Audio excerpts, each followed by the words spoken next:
ಆತ್ಮೀಯ ಸ್ನೇಹಿತರೆ, ತಮಗೆ ನಮಸ್ಕಾರ. ನಾನು JS ಸೋಮನಾಳ್. JSS ಸ್ಪರ್ಧಾ ಕೆರಿಯರ್ ಅಕಾಡೆಮಿ ಯೂಟ್ಯೂಬ್ ಚಾನಲ್ ತಮಗೆ ಸ್ವಾಗತ ಸುಸ್ವಾಗತ. ಇಂದಿನ ಅವಧಿಯಲ್ಲಿ ಸಮಾಜ ವಿಜ್ಞಾನ ವಿಷಯಕ್ಕೆ ಸಂಬಂಧಪಟ್ಟಂಥ 6, 7, 8, 9 ಮತ್ತು 10ನೇ ತರಗತಿಗೆ ಸಂಬಂಧಪಟ್ಟಂಥ ಸಮಾಜ ವಿಜ್ಞಾನ ಪಠ್ಯಪುಸ್ತಕ ಆಧಾರಿತ ಪ್ರಮುಖ ಪ್ರಶ್ನೋತ್ತರಗಳನ್ನು ಇವತ್ತು ಅಧ್ಯಯನ ಮಾಡೋಣ. ಇವತ್ತು ನಾವು ಅಧ್ಯಯನ ಮಾಡುತ್ತಿರುವಂಥ ಟಾಪಿಕ್ ಯಾವುದಪ್ಪ ಅಂದ್ರೆ ಅಫ್ಘಾನ್ ದಾಳಿಕೋರರು ಮತ್ತು ದೆಹಲಿ ಸುಲ್ತಾನರ ಬಗ್ಗೆ ಕುರಿತು ಸಂಪೂರ್ಣವಾಗಿ ಅಧ್ಯಯನ ಮಾಡೋಣ. ಹಂತವಾಗಿ ಏನಪ್ಪ ಅಂದ್ರೆ ಕ್ಲಾಸ್ಗಳು ನಡೀತಿರ್ತವ. ಈಗಾಗಲೇ ಏನಪ್ಪ ಅಂದ್ರೆ ಸಮಾಜ ವಿಜ್ಞಾನ ಪಠ್ಯಪುಸ್ತಕಕ್ಕೆ ಸಂಬಂಧಪಟ್ಟಂತೆ 14 ಕ್ಲಾಸ್ಗಳು ಕಂಪ್ಲೀಟ್ ಆಗಿ ಮುಗಿದಿದ್ದಾವೆ. ಇವತ್ತು 15ನೇ ಕ್ಲಾಸನ್ನು ಏನಪ್ಪ ಅಂದ್ರೆ ನಾವು ಪ್ರಾರಂಭ ಮಾಡೋಣ. ನಾವು ಅಧ್ಯಯನ ಮಾಡ್ತಿರುವಂಥ ವಿಷಯಗಳು ನೆಕ್ಸ್ಟು ಮುಂಬರಲಿರುವಂಥ KS, KPSC ನಡೆಸುವಂಥ non technical post, FDA, SDA, PSI, PC, PDO, TET, HS star, GPS star, PS star ಕರ್ನಾಟಕದಲ್ಲಿ ನಡೆಯುವಂಥ ಎಲ್ಲ ರೀತಿಯ ಸ್ಪರ್ಧಾತ್ಮಕ ಪರೀಕ್ಷೆಗೆ ಏನಪ್ಪ ಅಂದ್ರೆ ಅನುಕೂಲವಾಗುವಂಥ ಮೋಸ್ಟ್ ಇಂಪಾರ್ಟೆಂಟ್ ಆಗೋಂಥ ಪಾಯಿಂಟ್ಗಳನ್ನು ನಾವು ಏನಪ್ಪ ಅಂದ್ರೆ ಇವತ್ತು ಅಧ್ಯಯನ ಮಾಡೋಣ. ಈಗಾಗಲೇ ಏನಪ್ಪ ಅಂದ್ರೆ 140 ಪ್ರಶ್ನೆಗಳನ್ನು ಸಂಪೂರ್ಣವಾಗಿ ಏನು ಮಾಡಿದ್ದೆವು ಅಂದ್ರೆ ಅಧ್ಯಯನ ಮಾಡಿದ್ದೀವಿ.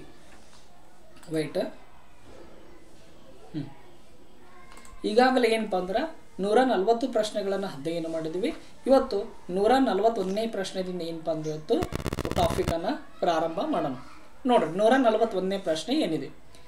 ಈ ಕೆಳಗಿನ ಗುಯಿಲರ ವಂಶದ ಯಾವ ದೊರೆ ಅರಬ್ಬರ ದಾಳಿಯಿಂದ ರಾಜ್ಯವನ್ನು ರಕ್ಷಿಸಿ ಬಪ್ಪರವಾಲ ಎಂಬ ಬಿರುದನ್ನು ಧರಿಸಿದನು?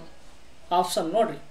A ಆಪ್ಷನ್ 1ನೇ Bhimaraya, B option Kommanna, C option Rana Sanga, D option ಮೇಲಿನವರು ಯಾರೂ ಅಲ್ಲ.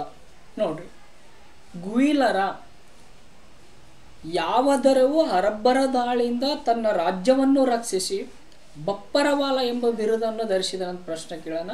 ಇದಕ್ಕೆ ಸರಿಯಾದ ಉತ್ತರ ಏನಾಗ್ತದಪ್ಪ ಅಂದ್ರೆ B ಆಪ್ಷನ್ ಕೊಮ್ಮಣ್ಣ ಏನಾಗ್ತದಂದ್ರೆ ರೈಟ್ ಆನ್ಸರ್ ಆಗ್ತದೆ. ನೋಡ್ರಿ, ರಜಪೂತ ಮನೆತನಗಳಲ್ಲಿ ನಾವು ಇಂದಿನ ತರಗತಿಗೆ ಎಲ್ಲ ವಿಷಯಗಳನ್ನು 6 ಮನೆತನಗಳ ಬಗ್ಗೆ ನಾವು ಏನು ಮಾಡಿದ್ದೇವಪ್ಪ ಅಂದ್ರೆ ಅಧ್ಯಯನ ಮಾಡಿದ್ವಿ. ರಜಪೂತ ಮನೆತನದಲ್ಲಿ ಬರುವಂಥ 6 ಮನೆತನಗಳ ಕುರಿತು ಸಂಪೂರ್ಣವಾದ ಎಲ್ಲ ಮಾಹಿತಿಯನ್ನು ನಾವು ಅಧ್ಯಯನ ಮಾಡಿದ್ದೀವಿ.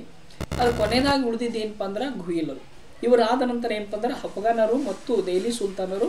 ದೆಹಲಿ ಸುಲ್ತಾನರಲ್ಲಿ ಬರುವಂಥ ಗುಲಾಮಿ ಮನೆತನದ ಕುರಿತು ಇವತ್ತು ನಾವು ಅಧ್ಯಯನವನ್ನು ಮಾಡ್ತಿದ್ವಿ. ನೋಡ್ರಿ, ಈ ಗುಯಿಲರು ಮನೆತನ ಏನಪ್ಪ ಅಂದ್ರೆ ರಜಪೂತರ 7 ಮನೆತನಗಳಲ್ಲಿ ಕಂಡು ಬರುವಂಥ ಒಂದು ಪ್ರಮುಖವಾದ ಮನೆತನವಾಗಿದೆ. ಇದು ವಿಶ್ವ ಪರಂಪರೆ ಅಂಶದವರು ಏನಪ್ಪ ಅಂದ್ರೆ ಆಗಿದ್ರು. ಈ ಗುಯಿಲರ ಮನೆತನ ಅಂಶದ ದೊರೆಯಾದ ಕೊಮ್ಮಣ್ಣನು ಅಂತ ಬರ್ತಾನೆ. ಯಾರು ಬರ್ತಾರ? ಕೊಮ್ಮಣ್ಣ ಅಂತ ಬರ್ತಾನೆ. ಈ ಕೊಮ್ಮಣ್ಣ ಏನು ಮಾಡಿದಪ್ಪ ಅಂದ್ರೆ ಭಾರತದ ಮೇಲೆ ದಾಳಿ ಮಾಡಿದಂಥ ಅರಬ್ಬರ ದಾಳಿಯಿಂದ ತನ್ನ ರಾಜ್ಯವನ್ನು ರಕ್ಷಿಸಿತ ಏನು ಮಾಡಿದಪ್ಪ ಅಂದ್ರೆ ಬಪ್ಪರವಾಲ ಅಂತ ಏನಪ್ಪ ಅಂದ್ರೆ ಆತ ಬಿರುದು ಪಡೆದ. ನಮ್ಮ ಎಕ್ಸಾಮ್ ಒಳಗೆ ಕೇಳ್ತಾನೆ, ಕೊಮ್ಮಣ್ಣ ಯಾರು ಅಂತ ಕೇಳ್ತಾನೆ, ಬಪ್ಪರವಾಲ ಬಿರುದು ಯಾರ್ದು ಅಂತ ಕೇಳ್ತಿರ್ತಾನೆ. ಬಪ್ಪರವಾಲ ಬಿರುದು ಯಾರ್ದು ನೋಡೋಣ ಹೇಳ್ರಿ. ಕೊಮ್ಮಣ್ಣಂದು. ಕೊಮ್ಮಣ್ಣ ಯಾರು? ಗುಯಿಲರ ಮನೆತನದಲ್ಲಿ ಕಂಡು ಬರೋಂಥ ಒಬ್ಬ ರಾಜ, ಪ್ರಸಿದ್ಧ ರಾಜ ಆತ. ನೆಕ್ಸ್ಟು ಈ ಗುಯಿಲರ ಮನೆತನದಲ್ಲಿ ಕಂಡು ಬರೋಂಥ ಇನ್ನೊಬ್ಬ ದೊರೆ ಯಾರಪ್ಪ ಅಂದ್ರೆ ರಾಣಾ ಕುಂಭ ಬರ್ತಾನೆ. ಯಾರು ಬರ್ತಾರ? ರಾಣಾ ಕುಂಭ ಬರ್ತಾನ. ಈತನು ಸಹ ದಿಲ್ಲಿ ಸುಲ್ತಾನರಿಂದ ತನ್ನ ರಾಜ್ಯವನ್ನು ರಕ್ಷಣೆಗಾಗಿ ನಿರಂತರವಾಗಿ ಅವರ ಜೊತೆ ಹೋರಾಟ ಮಾಡ್ತಾನೆ. ಅದರ ಜೊತೆಗೆ ತನ್ನ ರಾಜ್ಯವನ್ನು ರಕ್ಷಣೆ ಮಾಡೋಗೋಸ್ಕರ ಏನು ಮಾಡ್ತಾನಪ್ಪ ಅಂದ್ರೆ ಆತ 32 ಕೋಟೆಗಳನ್ನು ಕಟ್ತಾನೆ. ಎಷ್ಟು ಕೋಟೆಗಳನ್ನು ಕಟ್ತಾನ? 32 ಕೋಟೆಗಳನ್ನು ಕಟ್ತಾನ. ಯಾಕೆ ಕಟ್ತಾನ 32 ಕೋಟೆಗಳನ್ನು? ತನ್ನ ರಾಜ್ಯವನ್ನು ರಕ್ಷಣೆ ಮಾಡೋ ಸಲುವಾಗಿ. ಯಾರಿಂದ ತನ್ನ ರಾಜ್ಯ ರಕ್ಷಣೆ ಮಾಡಬೇಕಾಗಿತ್ತಪ್ಪ ಅಂದ್ರೆ ಆತ ದಿಲ್ಲಿ ಸುಲ್ತಾನರಿಂದ ತನ್ನ ರಾಜ್ಯವನ್ನು ರಕ್ಷಣೆ ಮಾಡೋ ಸಲುವಾಗಿ ಗುಯಿಲರ ಮನೆತನದ ಖ್ಯಾತಿ ದೊರೆಯಾದಂಥ ರಾಣಾ ಕುಂಭ ಏನು ಮಾಡ್ತಾನಪ್ಪ ಅಂದ್ರೆ 32 ಕೋಟೆಗಳನ್ನು ಏನು ಮಾಡ್ತಾನಪ್ಪ ಅಂದ್ರೆ ಕಟ್ತಾನೆ. ಇನ್ನೊಂದು ಈತನ ವಿಶೇಷ ಸಾಧನೆ ಏನಪ್ಪ ಅಂದ್ರೆ ಚಿತ್ತೋಡದ ವಿಜಯ ಸ್ತಂಭ ಅಂತ ಬರ್ತದೆ. ಯಾವ ಸ್ತಂಭ ಬರ್ತದ? ಚಿತ್ತೋಡದ ವಿಜಯ ಸ್ತಂಭ ಅಂತ ಬರ್ತದ. ಇದು ಏನಪ್ಪ ಅಂದ್ರೆ ಆತನ ಅದ್ಭುತವಾದ ಕೊಡುಗೆ ಆಗದ. ಆಲ್ರೆಡಿ ಏನು ಮಾಡಿದಾನಪ್ಪ ಅಂದ್ರೆ TET ಈ ಪ್ರಶ್ನೆ ಕೇಳಿದಾನ. ಏನು ಕೇಳಿದಾನಪ್ಪ ಅಂದ್ರೆ ಚಿತ್ತೋಡದ ವಿಜಯ ಸ್ತಂಭವನ್ನು ಕೆತ್ತಿಸಿದವರು ಯಾರು? ಯಾರು ಕೆತ್ತಿಸಿದ್ರು ನೋಡೋಣ ಹೇಳ್ರಿ. ರಾಣಾ ಕುಂಭ. TETಗೆ ಏನು ಮಾಡಿದಾನಪ್ಪ ಅಂದ್ರೆ ಈ ಪ್ರಶ್ನೆವನ್ನು ಕೇಳಿದಾನ. ಇನ್ನೊಂದು ಸಾರಿ ಏನು ಮಾಡ್ರಪ್ಪ ಅಂದ್ರೆ ನೋಡ್ಕೊಳ್ಳಿ. ಮೋಸ್ಟ್ಲಿ 2019 TET ಕ್ವಶನ್ ಪೇಪರ್ ನೋಡಿದ್ರೆ ನಿಮಗೇನಪ್ಪ ಅಂದ್ರೆ ಇದ್ರ ಬಗ್ಗೆ ಅಲ್ಲಿ ಪ್ರಶ್ನೆವನ್ನು ಕೇಳಿದಾನೆ. ನೆಕ್ಸ್ಟ್ ಗುಯಿಲರ್ ಮನೆತನ ಇನ್ನೊಬ್ಬ ದೊರೆ ಯಾರಪ್ಪ ಅಂದ್ರೆ ರಾಣಾ ಸಂಗ ಅಥವಾ ರಾಣಾ ಸಂಗ್ರಾಮ್ ಅಂತ ಬರ್ತಾನ. ಈತ ಗುಯಿಲರ್ ಮನೆತನದ ಪ್ರಖ್ಯಾತ ದೊರೆ ಆಗಿದೆ. ಏನಾಗಿದೆ ಈತ? ಪ್ರಖ್ಯಾತ ದೊರೆ ಏನಾಗಿದ್ದಪ್ಪ ಅಂದ್ರೆ ಈತ ಆಗಿದ್ದ. ನೆಕ್ಸ್ಟ್ ಈತನನ್ನು ಏನಂತ ಕರೀತಾರಪ್ಪ ಅಂದ್ರೆ 100 ಕದನಗಳ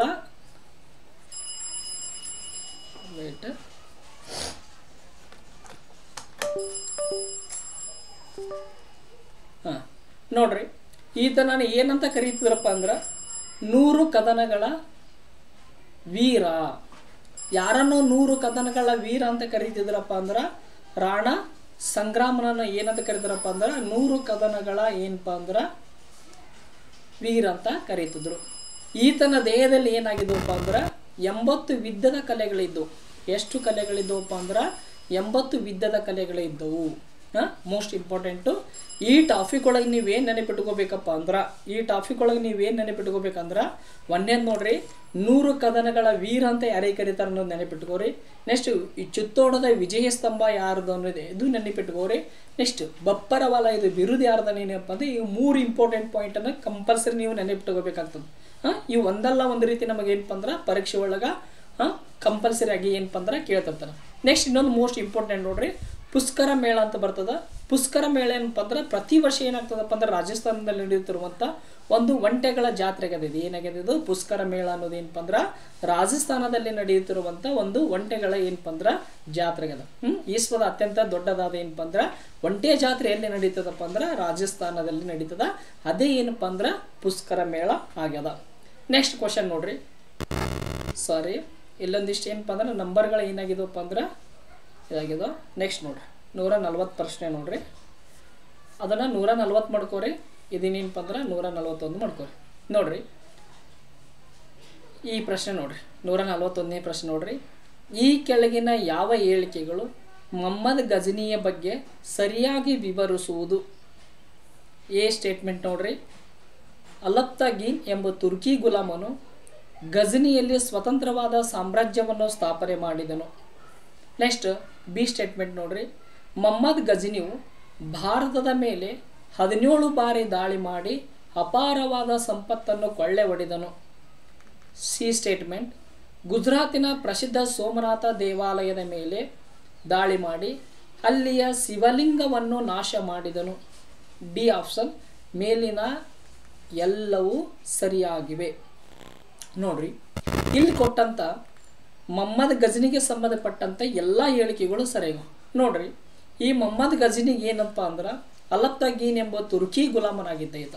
ಯಾವ ಗುಲಾಮನಾಗಿದ್ದಪ್ಪ ಅಂದ್ರೆ ತುರ್ಕಿ ಗುಲಾಮನಾಗಿದ್ದ ಈತ ಗಜನಿಯಲ್ಲಿ ಏನು ಮಾಡಿದಪ್ಪ ಅಂದ್ರೆ ಒಂದು ಸ್ವತಂತ್ರವಾದ ರಾಜ್ಯವನ್ನೇ ಆತ ಏನು ಮಾಡಿದಪ್ಪ ಅಂದ್ರೆ ಸ್ಥಾಪನೆ ಮಾಡಿದ. ಹಾಗಾಗಿ ಏನಾಗ್ತದೆ ಈ ಸ್ಟೇಟ್ಮೆಂಟು ರೈಟ್ ಆಗ್ತದೆ. ನೆಕ್ಸ್ಟ್ ಬಿ ಆಪ್ಷನ್ ನೋಡ್ರಿ, ಮೊಹಮ್ಮದ್ ಗಜನಿ ಭಾರತದ ಮೇಲೆ ಏನಪ್ಪ ಅಂದ್ರೆ ಸುಮಾರು 17 ಬಾರಿ ಏನು ಮಾಡ್ತಾನಪ್ಪ ಅಂದ್ರೆ ಆತ ದಾಳಿ ಮಾಡ್ತಾನ, ಭಾರತದ ಸಂಪತ್ತನ್ನು ಕೊಳ್ಳೆ ಹೊಡಿತಾನ, ಇಲ್ಲಿ ದೇವಾಲಯಗಳನ್ನು ನಾಶ ಮಾಡ್ತಾನ. ಇದು ಸಹ ಏನಾಗ್ತದಪ್ಪ ಅಂದ್ರೆ ಬಿ ಸ್ಟೇಟ್ಮೆಂಟು ರೈಟ್ ಆಗ್ತದ. ಮೋಸ್ಟ್ ಇಂಪಾರ್ಟೆಂಟ್, ಸಾಕಷ್ಟು ಬಾರಿ ಪರೀಕ್ಷೆ ಕೇಳಿದಾನ. ಮೊಹಮ್ಮದ್ ಗಜನಿ ಭಾರತದ ಮೇಲೆ ಎಷ್ಟು ಬಾರಿ ದಾಳಿ ಮಾಡಿದಂತ ನಮಗೆ ಪ್ರಶ್ನೆ ಕೇಳಿದಾನ. ಎಷ್ಟು ಬಾರಿ ಮಾಡಿದ ನೋಡೋಣ ಹೇಳ್ರಿ. 17 ಬಾರಿ ಆತ ಏನು ಮಾಡ್ತಾನಪ್ಪ ಅಂದ್ರೆ ಭಾರತದ ಮೇಲೆ ಆತ ದಾಳಿಯನ್ನು ಮಾಡ್ತಾನೆ. ನೆಕ್ಸ್ಟ್ ಗುಜರಾತಿನ ಪ್ರಸಿದ್ಧ ಸೋಮನಾಥ ದೇವಾಲಯದ ಮೇಲೆ ದಾಳಿ ಮಾಡಿ ಅಲ್ಲಿಯ ಶಿವಲಿಂಗವನ್ನು ನಾಶ ಮಾಡಿದನು. ಇದು ಸಹ ಏನಪ್ಪ ಅಂದ್ರೆ ಸ್ಟೇಟ್ಮೆಂಟ್ ಆಗಿದೆ. ಗುಜರಾತಿನ ಪ್ರಸಿದ್ಧ ಸೋಮನಾಥ ದೇವಾಲಯದ ಮೇಲೆ ಅಲ್ಲಿ ದಾಳಿ ಮಾಡಿ ಅಲ್ಲಿರುವಂಥ ಶಿವಲಿಂಗವನ್ನು ತನ್ನ ಖಡ್ಗದ ಮೂಲಕ ಕತ್ತರಿಸೋದ್ರ ಮೂಲಕ ಅದ ಎಲ್ಲ ಶಿವಲಿಂಗವನ್ನು ನಾಶ ಮಾಡಿ ಏನಪ್ಪ ಅಂದ್ರೆ ಒಂದು ತುಂಡು ಮೆಕ್ಕ ಕಳಿಸ್ತಾನ. ಒಂದು ತುಂಡು ಏನಪ್ಪ ಅಂದ್ರೆ ತನ್ನ ಆಸ್ಥಾನದಲ್ಲಿ ಏನಪ್ಪ ಅಂದ್ರೆ ಮೆಟ್ಟಿಲುಗಳನ್ನಾಗಿ ಮಾಡಿರ್ತಾನ. ಸಾಕಷ್ಟು ಅದನ್ನು ಶಿವಲಿಂಗವನ್ನು ಏನು ಮಾಡ್ತಾನಪ್ಪ ಅಂದ್ರೆ ಆತ ವಿರೂಪಗೊಳಿಸ್ತಾನೆ. ಇಲ್ಲಿ ಕೊಟ್ಟಂತೆ ಎಲ್ಲ ಸ್ಟೇಟ್ಮೆಂಟ್ಗಳು ಏನಾಗಿದವಪ್ಪ ಅಂದ್ರೆ ಮೊಹಮ್ಮದ್ ಗಜನಿಗೆ ಸಂಬಂಧಪಟ್ಟಂತೆ ಎಲ್ಲ ವಿವರಣೆಗಳಾಗಿದವ, ಸರಿಯಾಗವ. ಹಾಗಾಗಿ ಈ ಪ್ರಶ್ನೆಗೆ ಸರಿಯಾದ ಉತ್ತರ ಏನಾಗ್ತದೆ ಅಂದ್ರೆ ಡಿ ಆಪ್ಷನ್ ಆಗ್ತದ. ಏನಾಗ್ತದ? ಡಿ ಆಪ್ಷನ್ ಆಗ್ತದ. ನೋಡ್ರಿ ಮೊಹಮ್ಮದ್ ಗಜನಿಗೆ ಸಂಬಂಧಪಟ್ಟಂತ ಮಾಹಿತಿ. ಇಲ್ಲೊಂದು ಏನು ಇಂಪಾರ್ಟೆಂಟ್ ಅಂದ್ರೆ ಈ ಕ್ಲಾಸನ್ನು ನೀವು ಸಂಪೂರ್ಣವಾಗಿ ಪರ್ಫೆಕ್ಟಾಗಿ ಕೇಳ್ರಿ. ಯಾಕೆ ಈ ಕ್ಲಾಸನ್ನು ಸಂಪೂರ್ಣವಾಗಿ ಪರ್ಫೆಕ್ಟಾಗಿ ಕೇಳಿದ್ರೆ ಇಲ್ಲಿ ನಾವು ಚರ್ಚೆ ಮಾಡುತ್ತಿರುವಂಥ ವಿಷಯ ಒಂದೇ ಒಂದು ಪಾಯಿಂಟ್ ಹೊರಗೆ ಹೋಗ್ಲಾರಂಗೆ ಏನಪ್ಪ ಅಂದ್ರೆ ಚರ್ಚೆ ಮಾಡಿದ್ವಿ. ಎಕ್ಸಾಮ್ ಒಳಗೆ ಕಂಪಲ್ಸರಿ ಆಗಿ ಬರಬೇಕು, ಬಂದೇ ಬರ್ತಾವೆ.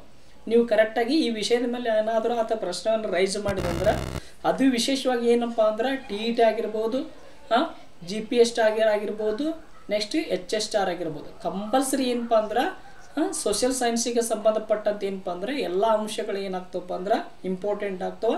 ಆ ಮೆಥಡನ್ನು ಇಟ್ಕೊಂಡೇ ನಾವು ಏನು ಮಾಡಿದ್ವಪ್ಪ ಅಂದ್ರೆ ಪ್ರಶ್ನೆಗಳನ್ನು ಇಲ್ಲಿ ತೆಗೆದಿದ್ವಿ.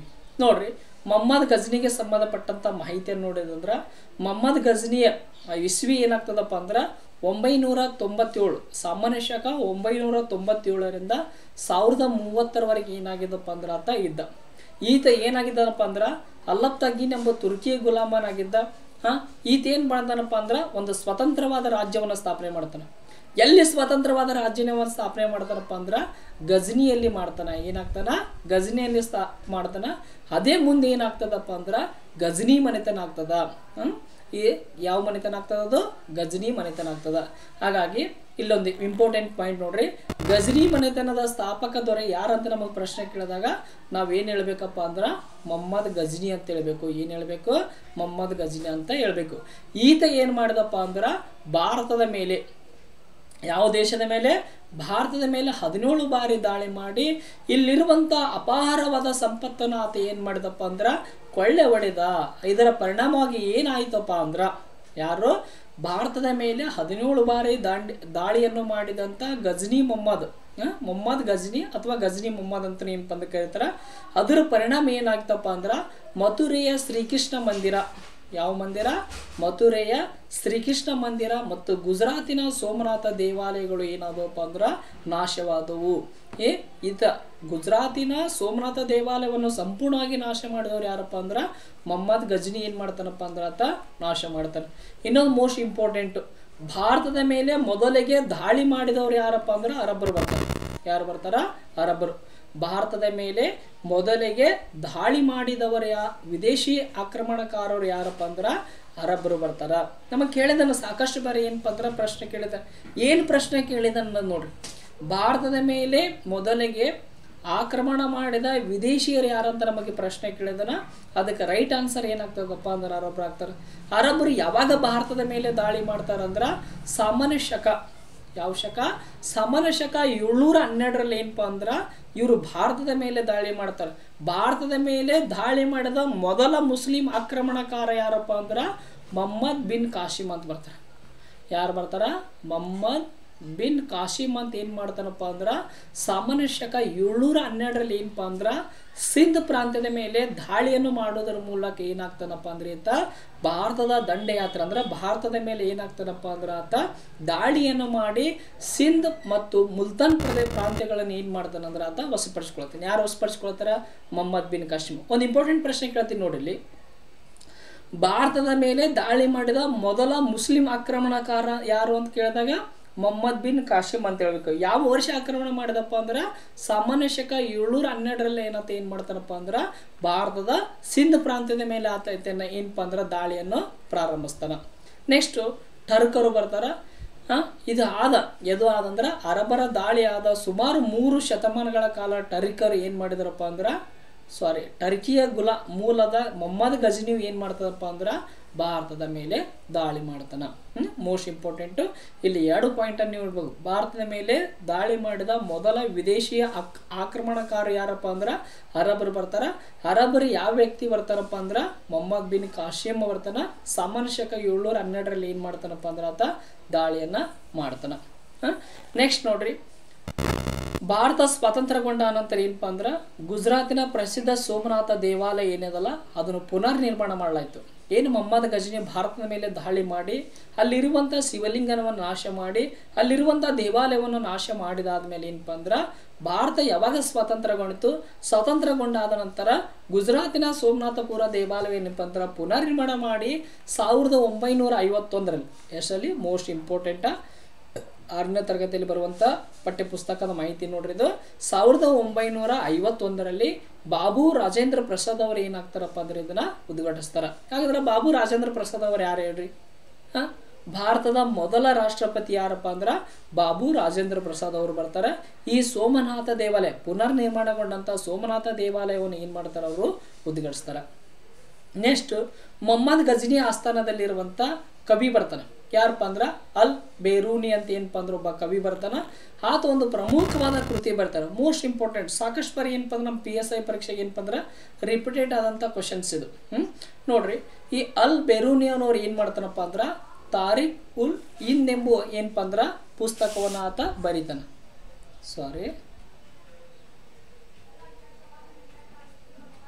ನೋಡ್ರಿ, ಈ ಅಲ್ ಬೇರೂನಿ ಅನ್ನೋರು ಏನಪ್ಪ ಅಂದ್ರೆ ತಾರಿಕ್ ಉಲ್ ಹಿಂದ್ ಎಂಬ ಪುಸ್ತಕನ ಆತ ಏನಪ್ಪ ಅಂದ್ರೆ ಬರೀತಾನೆ. ಈ ಪುಸ್ತಕದೊಳಗೆ ಏನೇನು ಬರ್ದಾನ ಆತ? ಈ ಪುಸ್ತಕದೊಳಗೆ ಏನೇನು ಬರ್ತದಪ್ಪ ಅಂದ್ರೆ ಅಂದಿನ ಕಾಲದಲ್ಲಿ ಭಾರತದ ಜನಜೀವನದ ಬಗ್ಗೆ ಬರ್ದನ. ನೆಕ್ಸ್ಟ್ ಅಲ್ಲಿ ಭಾರತದಲ್ಲಿದ್ದಂಥ ಪಾಂಡಿತ್ಯವಾಗಿರ್ಬೋದು, ವಿದ್ವತ್ವವನ್ನು ಏನಪ್ಪ ಅಂದ್ರೆ ಆತ ಕೂರ್ತಿ ಇದ್ರೊಳಗೆ ಏನಪ್ಪ ಅಂದ್ರೆ ಆತ ಪ್ರಸ್ತಾಪ ಮಾಡ್ಯಾನ. ಇಲ್ಲಿ ನೋಡ್ರಿ, ಅಲ್ ಬೇರೂನಿ ಅವರು ಯಾರ ಆಸ್ಥಾನದೊಳಗಿದ್ರಂದ್ರ ಮೊಹಮ್ಮದ್ ಗಜನಿ ಆಸ್ಥಾನದೊಳಗಿದ್ದ. ಆತ ಬರೆದ ಕೃತಿ ಯಾವುದಪ್ಪ ಅಂದ್ರೆ ತಾರಿಕ್ ಉಲ್ ಹಿಂದ್ ಎಂಬ ಪುಸ್ತಕವನ್ನು ಆತ ಏನು ಮಾಡ್ತಾನಪ್ಪ ಅಂದ್ರೆ ಬರಿತಾನ. ಮೋಸ್ಟ್ ಇಂಪಾರ್ಟೆಂಟ್ ಆದಂಥ ಅಂಶಗಳು. ನೆಕ್ಸ್ಟ್ 142ನೇ ಪ್ರಶ್ನೆ, ಭಾರತದ ಮೇಲೆ ದಾಳಿಯನ್ನು ಕೈಗೊಂಡ ಮೊಹಮ್ಮದ್ ಘೋರಿಯ ಮುಖ್ಯ ಉದ್ದೇಶವೇನು? ಎ ಆಪ್ಷನ್ ಭಾರತದ ಸಂಪತ್ತನ್ನು ಲೂಟಿ ಮಾಡುವುದು. ಬಿ ಆಪ್ಷನ್ ಭಾರತದಲ್ಲಿ ಟರ್ಕರ ಸಾಮ್ರಾಜ್ಯವನ್ನು ಸ್ಥಾಪನೆ ಮಾಡುವುದು. ಸಿ ಆಪ್ಷನ್ ಭಾರತದಲ್ಲಿ ಇಸ್ಲಾಂ ಧರ್ಮವನ್ನು ಪ್ರಚಾರ ಮಾಡುವುದು. ಡಿ ಆಪ್ಷನ್ ಮೇಲಿನ ಎಲ್ಲವೂ. ಇದೊಂದು ಸ್ವಲ್ಪ ನೋಡಿದಾಗ ಏನಾಗ್ತದಪ್ಪ ಅಂದ್ರೆ ನಮಗ ಮೇಲಿನ ಎಲ್ಲವೂ ಆಗಿರ್ಬೋದಲ್ಲ ಅನ್ನಿಸ್ತಿರ್ತದ, ಆದ್ರೆ ತಪ್ಪಾಗ್ತದೆ. ನೋಡ್ರಿ, ಭಾರತದ ಮೇಲೆ ದಾಳಿಯನ್ನು ಕೈಗೊಂಡ ಮೊಹಮ್ಮದ್ ಘೋರಿಯ ಮುಖ್ಯ ಉದ್ದೇಶವೇನಾಗಿತ್ತಪ್ಪ ಅಂದ್ರೆ ಭಾರತದಲ್ಲಿ ಟರ್ಕರ ಸಾಮ್ರಾಜ್ಯವನ್ನು ಸ್ಥಾಪನೆ ಮಾಡೋದು ಅವನ ಪ್ರಮುಖ ಉದ್ದೇಶವಾಗಿತ್ತು. ಭಾರತದ ಮೇಲೆ 17 ಬಾರಿಯನ್ನು ದಂಡಯಾತ್ರೆ ಕೈಗೊಂಡಂಥ ಮೊಹಮ್ಮದ್ ಗಜ್ನಿ, ಯಾವ ಗಜ್ನಿ? ಮೊಹಮ್ಮದ್ ಗಜ್ನಿ ಉದ್ದೇಶ ಏನಾಗಿತ್ತಪ್ಪ ಅಂದ್ರೆ ಭಾರತದ ಸಂಪತ್ತನ್ನು ಲೂಟಿ ಮಾಡುವುದಾಗಿತ್ತು, ಭಾರತದಲ್ಲಿ ಇಸ್ಲಾಂ ಧರ್ಮವನ್ನು ಪ್ರಚಾರ ಮಾಡುವುದಾಗಿತ್ತು. ಆದರೆ ಮೊಹಮ್ಮದ್ ಘೋರಿಯ ಮುಖ್ಯ ಉದ್ದೇಶ ಏನಾಗಿತ್ತಪ್ಪ ಅಂದ್ರೆ ಭಾರತದಲ್ಲಿ ಏನು ಮಾಡ್ಬೇಕಂದ್ರೆ ಟರ್ಕರ ಸಾಮ್ರಾಜ್ಯ ಸ್ಥಾಪನೆ ಮಾಡ್ಬೇಕನ್ನೋ ಉದ್ದೇಶದಿಂದ ಆತ ಏನು ಮಾಡ್ತಾನಪ್ಪ ಅಂದ್ರೆ ಭಾರತದ ಮೇಲೆ ದಾಳಿಯನ್ನು ಮಾಡ್ತಾನೆ. ಇಲ್ಲದ ನೋಡಿ, ಇವನೇ ಏನಪ್ಪ ಅಂದ್ರೆ ಮೊಹಮ್ಮದ್ ಘೋರಿ. ಯಾರು ಇವರು? ಮೊಹಮ್ಮದ್ ಘೋರಿ. ನೋಡ್ರಿ, ಮೊಹಮ್ಮದ್ ಘೋರಿಯ ಬಗ್ಗೆ ನಾವು ತಿಳಿದುಕೊಳ್ಳೋದಾದ್ರೆ ಇವನ ಏನಪ್ಪ ಅಂದ್ರೆ ಇಸ್ವಿ ನೋಡ್ರಿ 1149ರಿಂದ 1206ವರೆಗೆ ಅಂದ್ರೆ ಗುಲಾಮಿ ಸಂತತಿವರೆಗೆ ಏನಪ್ಪ ಅಂದ್ರೆ ಈತ ಅಧಿಕಾರದೊಳಗಿರ್ತಾನೆ. ನೋಡ್ರಿ, ಮೊಹಮ್ಮದ್ ಗಜ್ನಿ ಭಾರತದ ಸಂಪತ್ತು ಲೂಟಿ ಮಾಡುವುದು ಹಾಗೂ ಇಸ್ಲಾಂ ಧರ್ಮವನ್ನು ಪ್ರಚಾರ ಮಾಡುವ ಉದ್ದೇಶದಿಂದ ದಾಳಿ ಮಾಡಿದರೆ, ಆದರೆ ಮೊಹಮ್ಮದ್ ಘೋರಿ ಭಾರತದಲ್ಲಿ ಟರ್ಕರ ಸಾಮ್ರಾಜ್ಯವನ್ನು ಸ್ಥಾಪನೆ ಮಾಡುವ ಉದ್ದೇಶದಿಂದ ದಾಳಿ ಮಾಡಿದನು. ಸ್ಪಷ್ಟವಾಗಿ ಹೇಳಿಬಿಟ್ಟನು. ಮೊಹಮ್ಮದ್ ಗಜ್ನಿ ಉದ್ದೇಶ ಏನಾಗಿತ್ತು? ಭಾರತದಲ್ಲಿರುವಂಥ ಸಂಪತ್ತನ್ನು ಲೂಟಿ ಮಾಡೋದು, ಧಾರ್ಮಿಕ ಕ್ಷೇತ್ರಗಳನ್ನು ಏನು ಮಾಡೋದಪ್ಪ ಅಂದ್ರೆ ಕೆಡುವುದು, ಹಾಳು ಮಾಡುವುದಾಗಿತ್ತು. ಮತ್ತು ತನ್ನ ಇಸ್ಲಾಂ ಧರ್ಮವನ್ನು ಪ್ರಚಾರ ಮಾಡುವ ಉದ್ದೇಶದಿಂದ ಮೊಹಮ್ಮದ್ ಗಜ್ನಿ ಭಾರತದ ಮೇಲೆ ದಾಳಿ ಮಾಡ್ತಾನೆ. ಆದ್ರೆ ಮೊಹಮ್ಮದ್ ಘೋರಿ ಏನು ಮಾಡ್ತಾನಪ್ಪ ಅಂದ್ರೆ ಭಾರತದಲ್ಲಿ ಟರ್ಕರ ಸಾಮ್ರಾಜ್ಯವನ್ನು ಸ್ಥಾಪನೆ ಮಾಡುವ ಉದ್ದೇಶದಿಂದ ಆತ ಏನು ಮಾಡ್ತಾನಪ್ಪ ಅಂದ್ರೆ ದಾಳಿಯನ್ನು ಮಾಡ್ತಾನೆ. ಈತ ದಾಳಿಯನ್ನು ತನ್ನ ಮೊದಲ ದಾಳಿಯನ್ನು ಏನು ಮಾಡಿದಪ್ಪ ಅಂದ್ರೆ ಮುಲ್ತಾನಿಗೆ ಮುತ್ತಿಗೆ ಹಾಕುವುದರ ಮುಖಾಂತರ ತನ್ನ ದಂಡಯಾತ್ರೆಯನ್ನು ಪ್ರಾರಂಭಿಸ್ತಾನೆ. ಮೊಹಮ್ಮದ್ ಘೋರಿ ಭಾರತದ ಯಾವ ಪ್ರದೇಶದ ಮೇಲೆ ಮೊದಲ ಬಾರಿಗೆ ತನ್ನ ದಾಳಿಯನ್ನು ಅಂದ್ರೆ ಪ್ರಾರಂಭ ಮಾಡಿದಪ್ಪ ಅಂದ್ರೆ ಮುಲ್ತಾನ್ ಪ್ರಾಂತ್ಯದ ಮೇಲೆ. ಯಾವ ಪ್ರಾಂತ್ಯದ ಮೇಲೆ? ಮುಲ್ತಾನ್ ಪ್ರಾಂತ್ಯದ ಮೇಲೆ ದಾಳಿ ಮಾಡ್ತಾನೆ. ನಂತರ ಏನಾಗ್ತದಪ್ಪ ಅಂದ್ರೆ ಗುಜರಾತಿನ ಅನಿಲವಾಡದ ಮೇಲೆ ದಾಳಿ ಮಾಡ್ತಾನೆ. ಯಾವುದ್ರ ಮೇಲೆ ದಾಳಿ ಮಾಡ್ತಾನ? ಗುಜರಾತಿನ ಅನಿಲವಾಡದ ಮೇಲೆ ದಾಳಿ ಮಾಡ್ತಾನ. ದಾಳಿ ಮಾಡ್ತಾನ, ಅಲ್ಲಿ ಏನಾಗ್ತದಪ್ಪ ಅಂದ್ರೆ ಸೋತ್ ಏನಾಗ್ತಾನಪ್ಪ ಅಂದ್ರೆ ಅವನ ದಾಳಿ ಏನಾಗ್ತದ ಅಂದ್ರೆ ವಿಫಲವಾಗ್ತದೆ. ಇದರ ನಂತರ ಏನಪ್ಪ ಅಂದ್ರೆ ಆತ ಧೃತಗೆಡದೆ ಭಾರತದ ಭಾಗವಾಗಿದ್ದ ಪಂಜಾಬಿನ ಪೇಶಾವರ ಮೇಲೆ, ಯಾವುದ್ರ ಮೇಲೆ? ಪಂಜಾಬಿನ ಪೇಶಾವರವನ್ನು ಆತ ಏನು ಮಾಡ್ತಾನಪ್ಪ ಅಂದ್ರೆ ದಾಳಿ ಮಾಡಿ ಅದನ್ನು ವಶಪಡಿಸಿಕೊಂಡು ಅದನ್ನು ತನ್ನ ಸೈನಿಕ ಕೇಂದ್ರವನ್ನಾಗಿ ಮಾಡ್ತಾನ. ಭಾಳ ಇಂಪಾರ್ಟೆಂಟ ನೋಡ್ರಿ. ಮೊಹಮ್ಮದ್ ಘೋರಿ ಭಾರತದ ಮೊದಲ ಯಾವ ಪ್ರದೇಶದ ಮೇಲೆ ದಾಳಿ ಮಾಡ್ತಾನ? ಮುಲ್ತಾನದ ಮೇಲೆ ದಾಳಿ ಮಾಡ್ತಾನೆ. ಮತ್ತೆ ನಂತರ ಅನಿಲವಾಡದ ಗುಜರಾತಿನ ಅನಿಲವಾಡದ ಮೇಲೆ ದಾಳಿ ಮಾಡ್ತಾನೆ. ಅನಿಲವಾಡ ದಾಳಿಯಲ್ಲಿ ಆತ ಸೋಲ್ತಾನ. ಅವನ ದಾಳಿ ವಿಫಲವಾಗ್ತಾನ. ಅವನ ಗುರಿ ಉದ್ದೇಶಗಳು ಈಡೇರೋದಿಲ್ಲ. ಆದ್ರೆ ಆ ಸೋಲಿನಿಂದ ಆತ ಏನಾಗ್ಲಿಲ್ಲಪ್ಪ ಅಂದ್ರೆ ಧೃತಗೆಡಲಿಲ್ಲ. ಮತ್ತೆ ನಂತರ ಏನಾಗ್ತದಪ್ಪ ಅಂದ್ರೆ ಭಾರತದ ಭಾಗವಾಗಿದ್ದ ಪಂಜಾಬಿನ ಪೇಶಾವರದ ಮೇಲೆ ಆತ ದಾಳಿ ಮಾಡ್ತಾನೆ. ಯಾವ ವಿಭಾಗದ ಮೇಲೆ? ಪೇಶಾವರದ ಮೇಲೆ ದಾಳಿ ಮಾಡ್ತಾನೆ. ದಾಳಿ ಮಾಡಿ ಅದನ್ನು ವಶಪಡಿಸಿಕೊಂಡು ಅದನ್ನು ತನ್ನ ಸೈನಿಕ ಕೇಂದ್ರವನ್ನಾಗಿ ಮಾಡ್ತಾನೆ. ಕೇಳ್ತಾನೆ ನಮಗೆ ಎಕ್ಸಾಮ್ ಒಳಗೆ ನಾಳೆ ಏನಂತ ಕೇಳ್ತಾನಪ್ಪ ಅಂದ್ರೆ ಮೊಹಮ್ಮದ್ ಘೋರಿಯ ಸೈನಿಕ ಕೇಂದ್ರ ಯಾವುದಂತ ಕೇಳ್ಬೋದು. ಪಂಜಾಬಿನ ಪೇಶಾವರ ಅನ್ನೋದು ಏನಪ್ಪ ಅಂದ್ರೆ ಇದಕ್ಕೆ ಸರಿಯಾದ ಉತ್ತರ ಆಗ್ತದೆ. ನೆಕ್ಸ್ಟ್, ಅದೇ ಸೈನಿಕ ಕೇಂದ್ರವನ್ನು ಆಧಾರವಾಗಿ ಬಿಟ್ಟುಕೊಂಡು ಮೊಹಮ್ಮದ್ ಘೋರಿ ಏನು ಮಾಡ್ತಾನಪ್ಪ ಅಂದ್ರೆ ದೆಹಲಿ ಮತ್ತು ಅಜ್ಮೀರವನ್ನು ಏನಪ್ಪ ಅಂದ್ರೆ ಆತ ವಶಪಡಿಸಿಕೊಳ್ತಾನೆ. ನೋಡ್ರಿ, ಅನಿಲವಾಡದ ಮೇಲೆ ದಾಳಿ ಮಾಡ್ತಾನ. ನೆಕ್ಸ್ಟ್ ಅದರಿಂದ ಸೋಲ್ತಾನ. ಅವನ ದಾಳಿಯಲ್ಲಿ ವಿಫಲವಾಗ್ತದ. ನೆಕ್ಸ್ಟ್ ಭಾರತದ ಭಾಗವಾಗಿದ್ದ ಪಂಜಾಬಿನ ಪೇಶಾವರದ ಮೇಲೆ ದಾಳಿ ಮಾಡ್ತಾನ. ಅದನ್ನು ವಶಪಡಿಸಿಕೊಳ್ತಾನ. ನಂತರ ಅದನ್ನೇ ತನ್ನ ಸೈನಿಕ ಶಕ್ತಿ ಕೇಂದ್ರವನ್ನಾಗಿ ಪಡ್ಕೋತಾನ. ಅದನ್ನೇ ಆಧಾರವಾಗಿ ಇಟ್ಟುಕೊಂಡ ಆತ ದೆಹಲಿ ಮತ್ತು ಅಜ್ಮೀರವನ್ನು ಗೆಲ್ತಾನ. ಏನು ಮಾಡ್ತಾನ ಆತ ಗೆದ್ದಿಗೆಸಿ ಅವುಗಳನ್ನು ತಾನೇನಪ್ಪ ಅಂದ್ರೆ ವಶಪಡಿಸಿಕೊಳ್ತಾನೆ. ಕೆಲವೊಂದು ವಿಷಯಗಳನ್ನು ಏನು ಮಾಡ್ತೀನಿ ಅಂತ ರಿಪೀಟೆಡ್ ಮಾಡ್ತಿರ್ತೀನಿ. ಯಾಕೆ ರಿಪೀಟೆಡ್ ಮಾಡ್ತೀನಪ್ಪ ಅಂದ್ರೆ ನಿಮ್ಮ ತಲೆ ಒಳಗೆ ಏನಾಗ್ತದೆ ವಿಷಯ ಸ್ಪಷ್ಟವಾಗಿ ಹೋಗ್ತದೆ. ಮತ್ತೇನಪ್ಪ ಅಂದ್ರೆ ಎಷ್ಟು ನೆನಪಿಡುವುದಕ್ಕೆ ಏನಾಗ್ತದೆ ಅನುಕೂಲ ಆಗ್ತದೆ. ಆ ಉದ್ದೇಶದಿಂದ ಏನಪ್ಪ ಅಂದ್ರೆ ಕೆಲವೊಂದು ವಿಷಯಗಳು 2-3 ಬಾರಿ ಏನಾಗ್ತದೆ ರಿಪೀಟೆಡ್ ಆಗ್ತಿರ್ತದೆ. ಅದರಿಂದ ನೀವೇನಪ್ಪ ಅಂದ್ರೆ ಬೇಸರ ಮಾಡ್ಕೋಬೇಡ್ರಿ. ಎಷ್ಟು ನೀವು ನೀಟಾಗಿ ಕೇಳ್ತೀರಿ ಅಷ್ಟೇ ವಿಷಯ ನಿಮ್ಮ ತಲೆಯಲ್ಲಿ ಸ್ಪಷ್ಟವಾಗಿ ಮೂಡ್ತದೆ.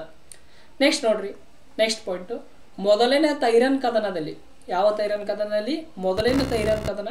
ಈ ಮೊದಲನೇ ತೈರನ್ ಕದನ ಯಾವಾಗ ನಡೀತದಪ್ಪ ಅಂದ್ರೆ ಸಾಮಾನ್ಯ ಶಕ 1191ರಲ್ಲಿ ನಡೀತದೆ. ಮೂರನೇ ಪೃಥ್ವಿರಾಜ್ ಚೌಹಾಣ್ ಮನೆತನವನ್ನು ಅಧ್ಯಯನ ಮಾಡುವ ತೈರನ್ ಕದನ ಬಗ್ಗೆ ನಾವು ಆಲ್ರೆಡಿ ತಿಳ್ಕೊಂಡಿವಿ. ಈಗ ನೋಡ್ರಿ, ಮೊದಲನೇ ತೈರನ್ ಕದನದಲ್ಲಿ ಚೌಹಾಣ್ ಮನೆತನ ದೊರೆಯಾದಂಥ ಮೂರನೇ ಪೃಥ್ವಿರಾಜನ ಜೊತೆ ಇವರು ಏನಪ್ಪ ಅಂದ್ರೆ ಹೋರಾಟ ಮಾಡ್ತಾನ. ಅಲ್ಲಿ ಮೊದಲನೇ ತೈರನ್ ಕದನದಲ್ಲಿ ಏನಾಗ್ತದ ಮೊಹಮ್ಮದ್ ಗೋರಿ ಸೋಲ್ತಾನ. ನೆಕ್ಸ್ಟ್ ಮರು ವರ್ಷ ಏನಾಗ್ತದಪ್ಪ ಅಂದ್ರೆ ಎರಡನೇ ತೈರನ್ ಕದನ ನಡೀತದ. ಎಷ್ಟು ನಡೀತದ ಅಂದ್ರೆ 1192ರೊಳಗೆ ನಡೀತದ. ಇಲ್ಲಿ ಆ ಪೃಥ್ವಿರಾಜ್ ಚೌಹಾಣನ ದಂಡನಾಯಕ ಅಥವಾ ಆತ ಸ್ನೇಹಿತನಾದಂಥ ಜಯಚಂದ್ರನ ಸಹಾಯದಿಂದ ಏನಾಗ್ತದಪ್ಪ ಅಂದ್ರೆ ಎರಡನೇ ತೈರನ್ ಕದನದಲ್ಲಿ ಏನಾಗ್ತಾನಪ್ಪ ಅಂದ್ರೆ ಆತ ಗೆಲ್ತಾನ. ಇದ್ರೊಳಗ ಪೃಥ್ವಿರಾಜ್ ಚೌಹಾಣ್ ಏನಪ್ಪ ಅಂದ್ರೆ ಆತ ಸೋಲ್ತಾನ. ಸೋಲ್ ತೆಗೆದ ತಕ್ಷಣ ಏನಾಗ್ತದಪ್ಪ ಅಂದ್ರೆ ಈತನ ಕೊಲೆನೂ ಸಹ ಆಗ್ತದ. ಎರಡನೇ ತೈರನ್ ಕದನದಲ್ಲಿ ಆತ ಮೊಹಮ್ಮದ್ ಗೌರಿ ಏನು ಮಾಡ್ತಾನಂದ್ರೆ ದೆಹಲಿಯನ್ನು ಆತ ವಶಪಡಿಸಿಕೊಳ್ಳುತ್ತಾನೆ. ನಮಗೆ ಎಕ್ಸಾಮ್ ಒಳಗೆ ಕೇಳ್ತಾನೆ, ಮೊದಲನೇ ತೈರನ್ ಕದನ ಯಾವಾಗ ನಡೀತು, ಎರಡನೇ ತೈರನ್ ಕದನ ಯಾವಾಗ ನಡೀತು ಅಂತ ಕೇಳ್ತಾನೆ. ತೈರನ್ ಕದನಗಳು ಯಾರ ಮಧ್ಯದಲ್ಲಿ ನಡೆದು ಅಂತ ನಮಗೆ ಪ್ರಶ್ನೆ ಕೇಳ್ತಾನೆ. ಮೋಸ್ಟ್ ಇಂಪಾರ್ಟೆಂಟ್ ಟಾಪಿಕ್ ಇದು. ಸಾಕಷ್ಟು ಬಾರಿ ನಮಗೆ ಪ್ರಶ್ನೆ ಕೇಳಿದಾನೆ. ಸ್ಟೇಟ್ಮೆಂಟ್ ವೈಸ್ ಒಳಗೆ ಪ್ರಶ್ನೆ ಬರ್ತಾವ, ಸಿಂಗಲ್ ಲೈನ್ ಒಳಗೆ ಬರ್ತಾವ. ಇತ್ತೀಚೆಗಂತೂ ಏನಾಗುತ್ತಪ್ಪ ಅಂದ್ರೆ ಕಾಂಪಿಟೇಟಿವ್ ಪರೀಕ್ಷೆ ಬೇಸಡ ಏನಾಗಕ್ಕಂತದ ಚೇಂಜ್ ಆಗ್ತದ. 1 ಹೇಳಿಕೆ ಸರಿ ಇದೆ, 2 ಹೇಳಿಕೆ ಸರಿ ಇದೆ, 3 ಹೇಳಿಕೆ ಸರಿ ಇದೆ, 4 ಹೇಳಿಕೆ ಸರಿ ಇದೆ. ಈ ರೀತಿಯಾಗಿ ನಮಗೆ ಏನಾಗಕ್ಕಂತ ಪ್ರಶ್ನೆಗಳ ಬರಕಂತ. ಹಾಗಾಗಿ ಒಂದೊಂದು ಪಾಯಿಂಟನ್ನು ಏನಪ್ಪ ಅಂದ್ರೆ ನಾವು ಸೂಕ್ಷ್ಮವಾಗಿ ಅಧ್ಯಯನ ಮಾಡ್ಬೇಕಿರ್ತದೆ. ಅಷ್ಟೊಂದು ವಿಷಯಗಳನ್ನ ನಾವು ಸಂಗ್ರಹ ಮಾಡಿಟ್ಟುಕೊಂಡಾಗ ಸ್ಪರ್ಧಾತ್ಮಕ ಪರೀಕ್ಷೆಯಲ್ಲಿ ಏನಪ್ಪ ಅಂದ್ರೆ ಗೆಲ್ಲಲು ಸಾಧ್ಯವಿದೆ ಇವತ್ತಿನ ಕಾಲದಲ್ಲಿ. ಅದ್ರ ಸಲುವಾಗಿ ನೋಡ್ರಿ, ಮೊದಲನೇ ತೈರನ್ ಕದನ ಯಾವಾಗ ನಡೀತು? 1191ರಲ್ಲಿ ನಡೀತು. ಎರಡನೇ ತೈರನ್ ಕದನ ಯಾವಾಗ ನಡೀತು? 1192ರಲ್ಲಿ ನಡೀತು. ಈ 2 ತೈರನ್ ಕದನಗಳು ಯಾರ ಮಧ್ಯದಲ್ಲಿ ನಡೆದವಪ್ಪ ಅಂದ್ರೆ ಮೊಹಮ್ಮದ್ ಗೋರಿ ಮತ್ತು ಚೌಹಾಣ್ ಮನೆತನದ ಪ್ರಸಿದ್ಧ ದೊರೆಯಂತ ಪೃಥ್ವಿರಾಜ್ ಚೌಹಾಣನ ಮಧ್ಯೆ ಏನಾಗ್ತವಪ್ಪ ಅಂದ್ರೆ ಈ 2 ವಿದ್ಯೆಗಳಲ್ಲಿ ನಡೀತಾವ. ಕೊನೆಗೆ ಏನಾಗ್ತದ ಅಂದ್ರೆ ಎರಡನೇ ತೈರನ್ ಕದನದಲ್ಲಿ ಜಯಚಂದ್ರ ಮೋಸ ಮಾಡಿದ್ರಿಂದ ಪೃಥ್ವಿರಾಜ್ ಚೌಹಾಣ್ ಏನಾಗ್ತಾನಪ್ಪ ಅಂದ್ರೆ ಈ ವಿದ್ಯದಲ್ಲಿ ಏನಾಗ್ತಾನಪ್ಪ ಅಂದ್ರೆ ಆತ ಸೋಲ್ತಾನ. ಇದು ಮೊಹಮ್ಮದ್ ಗೋರಿಗೆ ಏನಾಗ್ತದಪ್ಪ ಅಂದ್ರೆ ದೆಹಲಿ ಪ್ರದೇಶದ ಮೇಲೆ ಅಧಿಕಾರವನ್ನು ಹಿಡಿಯುವುದಕ್ಕೆ ಏನಪ್ಪ ಅಂದ್ರೆ ಬಹಳಷ್ಟು ಏನಾಗ್ತದಪ್ಪ ಅಂದ್ರೆ ಸಹಾಯಕ ಆಗ್ತದೆ. ನೆಕ್ಸ್ಟ್ ನೋಡ್ರಿ, 143ನೇ ಪ್ರಶ್ನೆ, ಗುಲಾಮಿ ಸಂತತಿಯ ಸ್ಥಾಪಕ ದೊರೆ ಯಾರು? ಭಾಳ ಈಜಿ ಕ್ವಶನ್ ಅದ. ಆಲ್ಮೋಸ್ಟ್ ಅಲ್ಲಿ ನೋಡಿದ್ರೆ ಎಲ್ಲರೂ ಏನಾಗ್ತಾರಪ್ಪ ಅಂದ್ರೆ ಆನ್ಸರನ್ನು ಹೇಳ್ತಿರ್ತೀರಿ. ಆದರೂ ಹೊಸದಾಗಿ ಯಾರು ಕಾಂಪಿಟೇಟಿವ್ ಎಕ್ಸಾಮಿಗೆ ಏನು ತಯಾರಿ ನಡೆಸ್ತಾರ ಅವ್ರಿಗೆ ಸ್ವಲ್ಪ ಏನಪ್ಪ ಅಂದ್ರೆ ಹೊಸ ಮಾಹಿತಿ ಅನಿಸ್ಬೋದು. ಬಟ್ ಅವರು ಓದಿದ್ರಂದ್ರೆ ಏನಾಗ್ತದಪ್ಪ ಅಂದ್ರೆ ಆಲ್ಮೋಸ್ಟ್ ಅಲ್ಲಿ ಆನ್ಸರ್ ಗೊತ್ತಿರ್ತದ. ನೋಡ್ರಿ, ಗುಲಾಮಿ ಸಂತತಿಯ ಸ್ಥಾಪಕ ದೊರೆ ಯಾರಂತ ಪ್ರಶ್ನೆ ಕೇಳಿದ್ರೆ A option Iltutmish, B option Ghiyasuddin Tughlaq, C option Jalaluddin, D option Qutbuddin Aibak. ನೋಡ್ರಿ, ಈ ಗುಲಾಮಿ ಸಂತತಿಯ ಸ್ಥಾಪಕ ದೊರೆ ಯಾರಪ್ಪ ಅಂದ್ರೆ ಕುತುಬುದ್ದೀನ್ ಐಬಕ್ ಬರ್ತಾನೆ. ಇಲ್ಲದ ನೋಡ್ರಿ, ಇವ್ರೇ ಏನಪ್ಪ ಅಂದ್ರೆ ಕುತುಬುದ್ದೀನ್ ಐಬಕ್. ಈತ ಏನಾಗ್ತಾನಪ್ಪ ಅಂದ್ರೆ ಭಾರತದಲ್ಲಿ ಏನಾಗ್ತಂದ್ರೆ ಗುಲಾಮಿ ಸಂತತಿಯನ್ನು ಸ್ಥಾಪನೆ ಮಾಡ್ತಾನೆ. ಇನ್ನು ಗುಲಾಮಿ ಮನೆತನಕ್ಕೆ ಸಂಬಂಧಪಟ್ಟಂಥ ಮಾಹಿತಿಯನ್ನು ನೋಡುವುದಾದ್ರೆ ಈ ನೋಡ್ರಿ, ಮೊಹಮ್ಮದ್ ಗೋರಿ ಮರಣ ನಂತರ ಕುತುಬುದ್ದೀನ್ ಐಬಕ್ ಏನಾದಪ್ಪ ಅಂದ್ರೆ ದೆಹಲಿಯ ಸುಲ್ತಾನ್ ಅದ. ಯಾರ?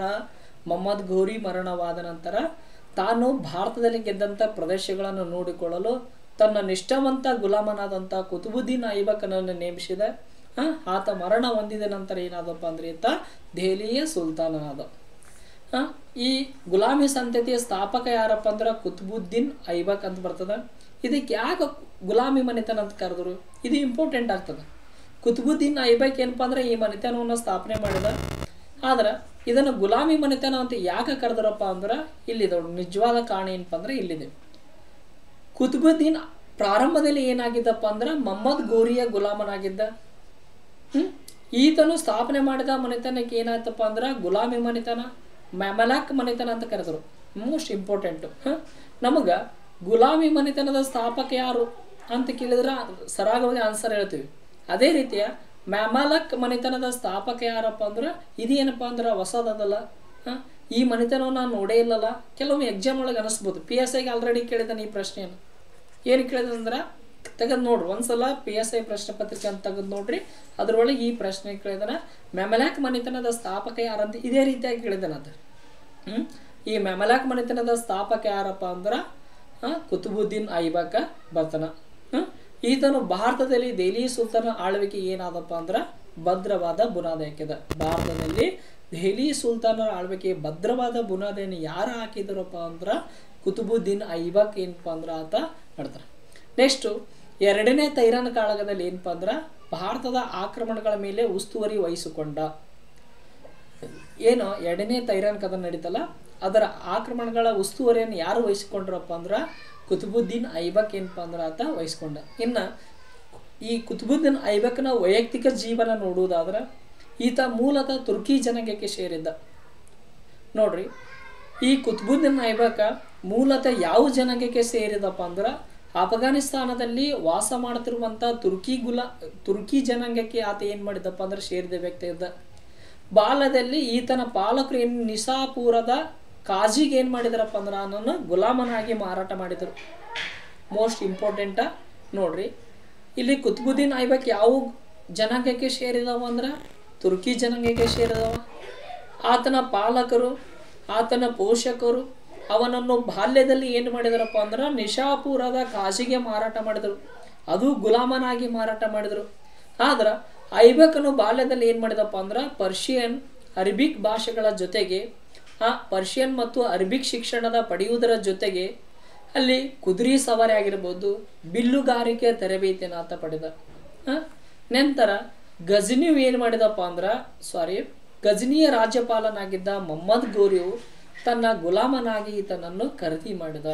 ನೋಡ್ರಿ, ಮೊಹಮ್ಮದ್ ಗೋರಿ ಗಜನಿಯ ರಾಜ್ಯಪಾಲನಾದಂಥ ಸಂದರ್ಭದೊಳಗ ಈ ಕುತುಬುದ್ದೀನ್ ಐಬಕ್ನನ್ನು ಏನಪ್ಪ ಅಂದ್ರೆ ನಿಸಾಪುರದ ಕಾಜಿಯಿಂದ ಆತ ಏನು ಮಾಡಿದಪ್ಪ ಅಂದ್ರೆ ಗುಲಾಮನಾಗಿ ಖರೀದಿಯನ್ನು ಮಾಡಿದ.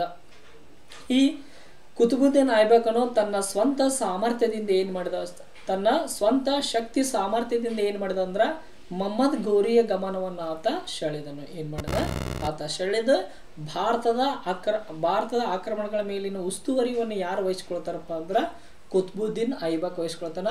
ಅದು ವಿಶೇಷವಾಗಿ ಏನಪ್ಪ ಅಂದ್ರೆ ಎರಡನೇ ತೈರಾನ್ ಕದನದಲ್ಲಿ ಏನಾಗ್ತದಪ್ಪ ಅಂದ್ರೆ ಈತನ ಬಹಳಷ್ಟು ಮೆಚ್ಚುಗೆಯನ್ನು ಏನಪ್ಪ ಅಂದ್ರೆ ಮೊಹಮ್ಮದ್ ಗೋರಿಯಿಂದ ಏನಪ್ಪ ಅಂದ್ರೆ ಆತ ಪಡಿತಾನೆ. ಯಾರು ಪಡಿತಾರ ಅಂದ್ರೆ ಕುತುಬುದ್ದೀನ್ ಐಬಕ್ ಏನು ಮಾಡ್ತಾನಪ್ಪ ಅಂದ್ರೆ ಪಡಿತಾನೆ. Most important. ಇಲ್ಲಿ ಏನೇನು ನೆನಪಿಟ್ಕೋತೀರಿ, ಸಾಧ್ಯವಾದಷ್ಟು ವಿಷಯಗಳು ಏನಪ್ಪ ಅಂದ್ರೆ ಗುಲಾಮಿ ಮನೆತನದ ಸ್ಥಾಪಕ ಯಾರು ಅಂತ ನೆನಪಿಟ್ಕೋರಿ. ಆ ಗುಲಾಮಿ ಮನೆತನ ಗುಲಾಮಿ ಅಂತ ಹೆಸರು ಯಾಕೆ ಬಂತು ಅನ್ನೋದು ನೆನಪಿಟ್ಕೋರಿ. ನೆಕ್ಸ್ಟು ಈ ಕುತುಬುದ್ದೀನ್ ಐಬಕ್ ಯಾರು, ಯಾವ ಜನಾಂಗಕ್ಕೆ ಸೇರಿದವ, ಮೊಹಮ್ಮದ್ ಗಜ್ನಿ ಅವನನ್ನು ಎಲ್ಲಿ ಖರೀದಿ ಮಾಡಿದ, ಇವೆಲ್ಲ ಅಂಶಗಳನ್ನ ಏನು ಮಾಡ್ರಿ ಅಂದ್ರೆ ನೀವು ಕಂಪಲ್ಸರಿಯಾಗಿ ನೆನಪಿಟ್ಕೋರಿ. ನೋಡ್ರಿ, ಐಬಕನು ಗೋರಿಯ ಕಾಲದಲ್ಲಿ ಉತ್ತರ ಭಾರತದ ಉತ್ತರಾಧಿಕಾರಿ ಆದನು. ಗೋರಿ ನಂತರ ಸ್ವತಂತ್ರವಾದ ಆಡಳಿತವನ್ನು ನಡೆಸಿದೆ. ಏನು ಮೊಹಮ್ಮದ್ ಗೋರಿ ಮರಣ ಹೊಂದಿದ ನಂತರ ಈತ ಏನು ಮಾಡಿದಪ್ಪ ಅಂದ್ರೆ ತನ್ನದಾದ ಒಂದು ಸ್ವಂತದಾದಂಥ ಏನಪ್ಪ ಅಂದ್ರೆ ಸ್ವತಂತ್ರವಾದ ಆಡಳಿತವನ್ನು ನಡೆಸಿದನು. ಈತ ಅಧಿಕಾರ ವಹಿಸಿಕೊಂಡ ನಂತರ ತನ್ನ ಸ್ಥಾನವನ್ನು ಭದ್ರಪಡಿಸಿಕೊಳ್ಳಲು ಏನು ಮಾಡಿದಂದ್ರೆ ತಾಜಾ ಉದ್ದೀನ್ ಇಲ್ದೋಜ್ ಮಗಳನ್ನು ಮದುವಾದನು. Most important. ಈ ಗುಲಾಮಿ ಮನೆತನದ ಸ್ಥಾಪಕನಾದ ಕುತುಬುದ್ದೀನ್ ಐಬಕ್ನ ಏನಪ್ಪ ಅಂದ್ರೆ ಈ ಅಧಿಕಾರದ ಇದು ಏನು ಸೂತ್ರವನ್ನು ಹಿಡಿದಾಗ ಆತನಿಗೆ ವಿರೋಧ ವ್ಯಕ್ತವಾಗಬಾರದನ್ನೋ ಉದ್ದೇಶದಿಂದ ಆತ ಏನು ಮಾಡಿದಪ್ಪ ಅಂದ್ರೆ ತಾಜಾ ಉದ್ದೀನ್ ಇಲ್ದೋಜನ ಮಗಳನ್ನು ಏನು ಮಾಡಿದಂದ್ರೆ ಆತ ಮದುವೆಯಾಗಿ ಅಲ್ಲಿ ಏನಪ್ಪ ಅಂದ್ರೆ ಬಾಂಧವ್ಯವನ್ನು ಬೆಳೆಸಿ ತನ್ನ ಅಧಿಕಾರದ ಸ್ಥಾನವನ್ನು ಆತ ಭದ್ರಪಡಿಸಿಕೊಂಡ. ಐಬಕನ ದೆಹಲಿಯಲ್ಲಿ ಭಾಳ ಇಂಪಾರ್ಟೆಂಟಾ ನೋಡ್ರಿ, ಮೋಸ್ಟ್ ಇಂಪಾರ್ಟೆಂಟ್ ಪಾಯಿಂಟ್ ಇಲ್ಲಿ ಈ ಚರ್ಚೆ ಮಾಡ್ತಿರುವಂಥದ್ದು. ನೋಡ್ರಿ, ಐಬಕನ ದೆಹಲಿಯಲ್ಲಿ ಕುವಾತ್ ಉಲ್ ಇಸ್ಲಾಂ ಮೋಸ್ಟ್ ಇಂಪಾರ್ಟೆಂಟ್. ನೋಡ್ರಿ, ಆಲ್ರೆಡಿ ನಮಗೆ ಪರೀಕ್ಷೆ ಕೇಳಿದನ. ಕುವಾತ್ ಉಲ್ ಇಸ್ಲಾಂ ಮಸೀದಿಯನ್ನು ಕೇಳಿದನು. ಕುವಾತ್ ಉಲ್ ಇಸ್ಲಾಂ ಮಸೀದಿಯನ್ನು ಯಾರು ಕಟ್ಟಿಸಿದರು ಅಂತ ಕೇಳಿದಾಗ ಕುತುಬುದ್ದೀನ್ ಐಬಕ. ಎಲ್ಲಿ ಕಟ್ಟಿಸಿದಪ್ಪ ಅಂದ್ರೆ ದೆಹಲಿಯಲ್ಲಿ ಕಟ್ಟಿಸ್ತಾನೆ. ಎಲ್ಲಿ ಕಟ್ಟಿಸ್ತಾನೆ ಇದನ್ನ? ದೆಹಲಿಯಲ್ಲಿ ಕಟ್ಟಿಸ್ತಾನೆ. ನೆಕ್ಸ್ಟ್ ಕುತುಬ್ ಮಿನಾರ್ ಅನ್ನು ಕಟ್ಟಲು ಈತ ಪ್ರಾರಂಭಿಸಿದ. ದೆಹಲಿ ಒಳಗೆ ಏನಪ್ಪ ಅಂದ್ರೆ ಈತ ಕುತಾಬ್ ಮಿನಾರನ್ನು ಕಟ್ಟಲು ಏನಪ್ಪ ಅಂದ್ರೆ ಆತ ಪ್ರಾರಂಭಿಸ್ತಾನ. ಇವನ ಆಸ್ಥಾನದಲ್ಲಿ ನಿಜಾಮಿ ಮತ್ತು ಶೇಖ್ ಇ ಮುದರಬ್ಬೀರ್ ಎಂಬ ವಿದ್ವಾಂಸರು ಇದ್ದರು. ಇದರಲ್ಲಿ ತಾಜುಲ್ ಇ ಮಾಸಿರ್ ಎಂಬ ಕೃತಿ ಏನಪ್ಪ ಅಂದ್ರೆ ಐಬಕನ ಕೃತಿ ಏನಾಗ್ತದಪ್ಪ ಅಂದ್ರೆ ಮಾಹಿತಿಯನ್ನು ನೀಡ್ತದೆ. ತಾಜುಲ್ ಇ ಮಾಸಿರ್ ಎಂಬ ಕೃತಿ ಯಾರ ಬಗ್ಗೆ ಮಾಹಿತಿ ನೀಡ್ತದಂದ್ರೆ ಐಬಕನ ಕುರಿತು ಮಾಹಿತಿ ನೀಡ್ತದ. ಈ ಕೃತಿಯನ್ನು ಬರೆದವ್ರು ಯಾರಪ್ಪ ಅಂದ್ರೆ ನಿಜಾಮಿ ಬರೀತಾನೆ. ಯಾರು ಬರೀತಾರೆ ಈ ಕೃತಿಯನ್ನ? ನಿಜಾಮಿ ಏನು ಮಾಡ್ತಾನಂದ್ರ ತಾಜುಲ್ ಇ ಮಾಸಿರ್ ಎಂಬ ಕೃತಿಯನ್ನು ಆತ ಏನು ಮಾಡ್ತಾನಂದ್ರ ಬರೀತಾನ. ಇಲ್ಲಿ ಮೋಸ್ಟ್ ಇಂಪಾರ್ಟೆಂಟ್ ಪಾಯಿಂಟ್ ಅನ್ನು ಏನು ಮಾಡ್ರಿ ಅಂದ್ರೆ ಕುವತ್ ಉಲ್ ಇಸ್ಲಾಂ ಮಸೀದಿಯನ್ನು ಯಾರು ಕಟ್ಟಿಸಿದರು, ಕುತಾಬ್ ಮಿನಾರ್ ಕಟ್ಟಲು ಯಾರು ಪ್ರಾರಂಭಿಸಿದರು, ನೆಕ್ಸ್ಟ್ ತಾಜುಲ್ ಇ ಮಾಸಿರ್ ಕೃತಿ ಯಾರ ಬಗ್ಗೆ ಮಾಹಿತಿಯನ್ನು ನೀಡ್ತದೆ ಅನ್ನೋದು ಏನಪ್ಪ ಅಂದ್ರೆ ನೀವು ಇಲ್ಲಿ ನೆನಪನ್ನು ಇಟ್ಕೊಡ್ರಿ. ನೆಕ್ಸ್ಟ್ 144ನೇ ಪ್ರಶ್ನೆ ನೋಡ್ರಿ. ಈ ಆಪ್ಷನ್ ನೋಡ್ರಿ, ಆಪ್ಷನ್ ಅಲ್ಲ ಸ್ಟೇಟ್ಮೆಂಟ್ ನೋಡ್ರಿ. ಮಧ್ಯಪ್ರದೇಶದ ಗ್ವಾಲಿಯಾರದಲ್ಲಿ ಆಡಳಿತ ಮಾಡುತ್ತಿದ್ದ ಈತನು ಗುಲಾಮಿ ಅಥವಾ ಮ್ಯಾಮಲ್ ಸಂತತಿಯ ಸ್ಥಾಪಕನಾದ ಐಬಕನ ನಂತರ ಅಧಿಕಾರಕ್ಕೆ ಬಂದನು. ಬಿ ಸ್ಟೇಟ್ಮೆಂಟ್, ಈತನು ಆಡಳಿತದ ಅವಧಿಯಲ್ಲಿ ಮಂಗಳೂರು ಚಂಗೀಸ್ ಖಾನನ ನೇತೃತ್ವದಲ್ಲಿ ಭಾರತದ ಮೇಲೆ ಮೊದಲಿಗೆ ದಾಳಿ ಮಾಡಿದರು. ಸಿ ಸ್ಟೇಟ್ಮೆಂಟ್, ಮಂಗಳೂರು ದಾಳಿಯನ್ನು ಸಮರ್ಥವಾಗಿ ಎದುರಿಸಿದ ಈತನಿಗೆ ಬಾಗ್ದಾ ಖಲೀಫನು ಅಧಿಕೃತ ಅಧಿಕಾರದ ಮುದ್ರೆಯನ್ನು ನೀಡಿ ಗೌರವಿಸಿದನು. ಡಿ, ಈತನು ರಾಜ್ಯಗಳನ್ನು ಇತ್ತಾಗಳನ್ನಾಗಿ ವಿಂಗಡಿಸಿದನು. ಈ ಮೇಲಿನ ಹೇಳಿಕೆಗಳು ಯಾವ ವ್ಯಕ್ತಿಗೆ ಸಂಬಂಧಿಸಿವೆ? 1ನೇ ಆಪ್ಷನ್ ಕುತುಬುದ್ದೀನ್ ಐಬಕ್, 2ನೇ ಆಪ್ಷನ್ ರಜಿಯಾ ಸುಲ್ತಾನ್, 3ನೇ ಆಪ್ಷನ್ ಇಲ್ತಮಸ್, 4ನೇ ಆಪ್ಷನ್ ಗಿಯಾಸುದ್ದೀನ್ ಬಲ್ಬನ್. ನೋಡ್ರಿ, ಇಲ್ಲಿ ಕೊಟ್ಟಂಥ ಎ ಬಿ ಸಿ ಡಿ ಈ ಮೇಲಿನ ಎಲ್ಲ ಹೇಳಿಕೆಗಳು, ಎಲ್ಲ ಸ್ಟೇಟ್ಮೆಂಟ್ಗಳು ಯಾರಿಗೆ ಸಂಬಂಧಪಟ್ಟವಂಥ ಪ್ರಶ್ನೆಯನ್ನು ಕೇಳಿದನ. ಈ ಥರ ಪ್ರಶ್ನೆಗಳನ್ನು ಕೊಟ್ಟಾಗ ಇದರಲ್ಲಿ ನಿಮಗೆ ಒಂದೇ ಒಂದು ಇಂಟ್ ಏನಾದರೂ ಗೊತ್ತಿದ್ರೆ ನೀವು ಸರಾಗವಾಗಿ ಏನಾಗಬೇಕಪ್ಪ ಅಂದ್ರೆ ಉತ್ತರವನ್ನು ಕಂಡುಹಿಡಿದು. ಇಲ್ಲಿ ಕೊಟ್ಟಂಥ 4 ಸ್ಟೇಟ್ಮೆಂಟ್ಗಳು ಯಾರಿಗೆ ಸಂಬಂಧಪಟ್ಟವಂದ್ರೆ ಇಲ್ತಮಸ್ನಿಗೆ ಸಂಬಂಧಪಟ್ಟವು. ನೋಡ್ರಿ, ಮಧ್ಯಪ್ರದೇಶ ಗ್ವಾಲಿಯಾರದಲ್ಲಿ ಆಡಳಿತ ಮಾಡ್ತಿದ್ದ, ರಾಜ್ಯಪಾಲನಾಗಿ ಆಡಳಿತ ಮಾಡ್ತಿದ್ದ ಇಲ್ತಮಶನ ಏನಾಗ್ತಾನಪ್ಪ ಅಂದ್ರೆ ಕುತುಬುದ್ದೀನ್ ಐಬಕ್ ಪೋಲೋ ಆಟ ಆಡುತ್ತಿರುವಂಥ ಸಂದರ್ಭದಲ್ಲಿ ಕುದುರೆಯ ಮೇಲಿಂದ ಬಿದ್ದು ಆತ ಸಾವನ್ನು ಒಪ್ಪುತ್ತಾನೆ. ಸಾವನ್ನು ಅಪ್ಪಿದ ನಂತರ ಅವನ ಉತ್ತರಾಧಿಕಾರಿಯಾಗಿ ಯಾರು ಬರ್ತಾರ ಅಂದ್ರೆ ಇಲ್ತಮಶ್ ಬರ್ತಾನೆ. ಯಾರು ಬರ್ತಾರೆ? ಇಲ್ತಮಶ್ ಬರ್ತಾನೆ. ಈತನು ಸಹ ಏನಾಗಿದ್ದಂದ್ರೆ ಗುಲಾಮನಾಗಿದ್ದ. ನೋಡ್ರಿ, ಬಿ ಸ್ಟೇಟ್ಮೆಂಟು, ಈತನ ಆಡಳಿತದಲ್ಲಿ ಈತನಂದ್ರೆ ಯಾರು? ಇಲ್ಲಿ ಇಲ್ತಮಶನ ಆಡಳಿತದಲ್ಲಿ ಭಾರತದಲ್ಲೇ ಮೊದಲ ಬಾರಿಗೆ ಚಂಗೀಸ್ ಖಾನನ ನೇತೃತ್ವದಲ್ಲಿ, ಯಾರ ನೇತೃತ್ವದಲ್ಲಿ? ಚಂಗೀಸ್ ಖಾನನ ನೇತೃತ್ವದಲ್ಲಿ ಮಂಗಳೂರು ಏನು ಮಾಡಿದಾರಪ್ಪ ಅಂದ್ರೆ ಭಾರತದ ಮೇಲೆ ಏನು ಮಾಡಿದಾರಪ್ಪ ಅಂದ್ರೆ ದಾಳಿಯನ್ನು ಮಾಡಿದರು. ಇದು ಸ್ಟೇಟ್ಮೆಂಟ್ ಏನಾಗ್ಯದಪ್ಪ ಅಂದ್ರೆ ಕರೆಕ್ಟ್ ಆಗ್ಯದ. ಈ ದಾಳಿಯನ್ನು ಆತ ಏನು ಮಾಡಿದಪ್ಪ ಅಂದ್ರೆ ಸಮರ್ಥವಾಗಿ ಎದುರಿಸಿದ. ಆದ್ದರಿಂದ ಈತನ ಸಾಧನೆಯನ್ನು ಮೆಚ್ಚಿ ಬಾಗ್ದಾದ ಖಲೀಫನು ಏನು ಮಾಡ್ತಾನಪ್ಪ ಅಂದ್ರೆ ಆತನಿಗೆ ಅಧಿಕೃತದ ಅಧಿಕಾರದ ಮುದ್ರೆಯನ್ನು ನೀಡಿ ಏನಪ್ಪ ಅಂದ್ರೆ ಆತನಿಗೆ ಗೌರವವನ್ನು ಆತ ಸಲ್ಲಿಸ್ತಾನ. ಈತ ರಾಜ್ಯವನ್ನು ಏನು ಮಾಡಿದಪ್ಪ ಅಂದ್ರೆ ಇಕ್ತಾ ಮೀನ್ಸ್ ಏನಪ್ಪ ಅಂದ್ರೆ ಪ್ರಾಂತ್ಯಗಳನ್ನಾಗಿ ಏನು ಮಾಡಿದ ಅಂದ್ರೆ ಆತ ವಿಂಗಡಣೆ ಮಾಡಿದ. ಇಲ್ಲಿ ಕೊಟ್ಟಂಥ ಎಲ್ಲ ಸ್ಟೇಟ್ಮೆಂಟ್ಗಳು ಯಾರಿಗೆ ಸಂಬಂಧಪಟ್ಟವ ಅಂದ್ರೆ ಇಲ್ತಮಶನಿಗೆ ಸಂಬಂಧಪಟ್ಟವ. ಯಾರಿಗೆ ಸಂಬಂಧಪಟ್ಟವ? ಇಲ್ತಮಶನಿಗೆ ಸಂಬಂಧಪಟ್ಟವ. ಇವನೇ ನೋಡ್ರಿ, ಇಲ್ತಮಶನ ದೆಹಲಿಯ ಸುಲ್ತಾನ್ ಆಗಿದ್ದ. ಈತನು ಸಹ ಏನಾಗಿದ್ದಪ್ಪ ಅಂದ್ರೆ ಗುಲಾಮನಾಗಿದ್ದ. ಗುಲಾಮ ಸಂತತಿ ಸ್ಥಾಪಕ ಯಾರು? ಕುತುಬುದ್ದೀನ್ ಐಬಕ್ನು ಗುಲಾಮನಾಗಿದ್ದ. ನೆಕ್ಸ್ಟು ಅವನ ನಂತರ ಬಂದ ಉತ್ತರಾಧಿಕಾರಿಗಳು ಎಲ್ಲರೂ ಏನಾಗಿದ್ರಪ್ಪ ಅಂದ್ರೆ ಗುಲಾಮರಾಗಿದ್ರು. ಹಾಗಾಗಿ ಈ ಮನೆತನಕ್ಕೆ ಏನಾಗಿದ್ರಪ್ಪ ಅಂದ್ರೆ ಗುಲಾಮ ಮನೆತನ ಅಥವಾ ಮ್ಯಾಮಲ್ಕ್ ಮನೆತನ ಅಂತ ಏನಪ್ಪ ಅಂದ್ರೆ ಇದಕ್ಕೆ ಕರೆದ್ರು. ಇನ್ನು ಇಲ್ತಮಶನ ಬಗ್ಗೆ ನಾವು ಅಧ್ಯಯನ ಮಾಡೋದಾದ್ರೆ ಈತ ಇಲ್ತಮಶ ಏನಾಗಿರಪ್ಪ ಅಂದ್ರೆ ಇಲ್ಬರಿ ಕುಟುಂಬಕ್ಕೆ ಅಂದ್ರೆ ಇಲ್ಬರಿ ಜನಾಂಗಕ್ಕೆ ಸೇರಿದ ವ್ಯಕ್ತಿಯಾಗಿದ್ದ. ಯಾರಾಗಿದ್ದ? ಇಲ್ಬರಿ ಜನಾಂಗಕ್ಕೆ ಸೇರಿದ ವ್ಯಕ್ತಿಯಾಗಿದ್ದ. ಈತ ಕುತುಬುದ್ದೀನ್ ಐಬಕನ ಗುಲಾಮನಾಗಿದ್ದ. ಏನಾಗಿದ್ದ? ಕುತುಬುದ್ದೀನ್ ಐಬಕನ ಗುಲಾಮಾಗಿದ್ದ. ಈತ ಗುಲಾಮನ ಅಂದ್ರೆ ಕುತುಬುದ್ದೀನ್ ಐಬಕ ಮರಣ ಹೊಂದಿದ ನಂತರ ಆತ ಏನು ಮಾಡಿದಪ್ಪ ಅಂದ್ರೆ ಗುಲಾಮನ ಯಾರಂದ್ರೆ ಕುತುಬುದ್ದೀನ್ ಐಬಕನ ಗುಲಾಮನಾಗಿ ಏನಪ್ಪ ಅಂದ್ರೆ ಕಾರ್ಯನಿರ್ವಹಣೆ ಮಾಡ್ತಿದ್ದ. ಇವನ ನಂತರ ನೇರವಾಗಿ ಏನಪ್ಪ ಅಂದ್ರೆ ಉತ್ತರಾಧಿಕಾರಿಯಾಗಿ ನೇಮಕೊಂಡ. ಇವ ಇಲ್ತಮಶ ಸುಲ್ತಾನ್ ಆಗಿರುವುದನ್ನು ಸಹಿಸದಂಥ ಗಜ್ನಿಯ ದೊರೆಯ ತಾಜುದ್ದೀನ್ ಇಲ್ದೋಜ್ ಏನಪ್ಪ ಮತ್ತು ನಾಸಿರುದ್ದೀನ್ ಕಬಾಚರನ್ನ ಏನಪ್ಪ ಅಂದ್ರೆ ಈತ ಸೋಲಿಸ್ತಾನೆ. ಇಲ್ತಮಷ ದೆಹಲಿ ಸುಲ್ತಾನ್ ಆಗಿದ್ದು ಇವ್ರಿಬ್ರು ಏನಪ್ಪ ಅಂದ್ರೆ ಅಪೋಸ್ ಮಾಡ್ತಾರೆ ಮತ್ತು ಇವನ ಮೇಲೆ ಏನಪ್ಪ ಅಂದ್ರೆ ದಂಗೆ ಏನು ಹೇಳ್ತಾರೆ.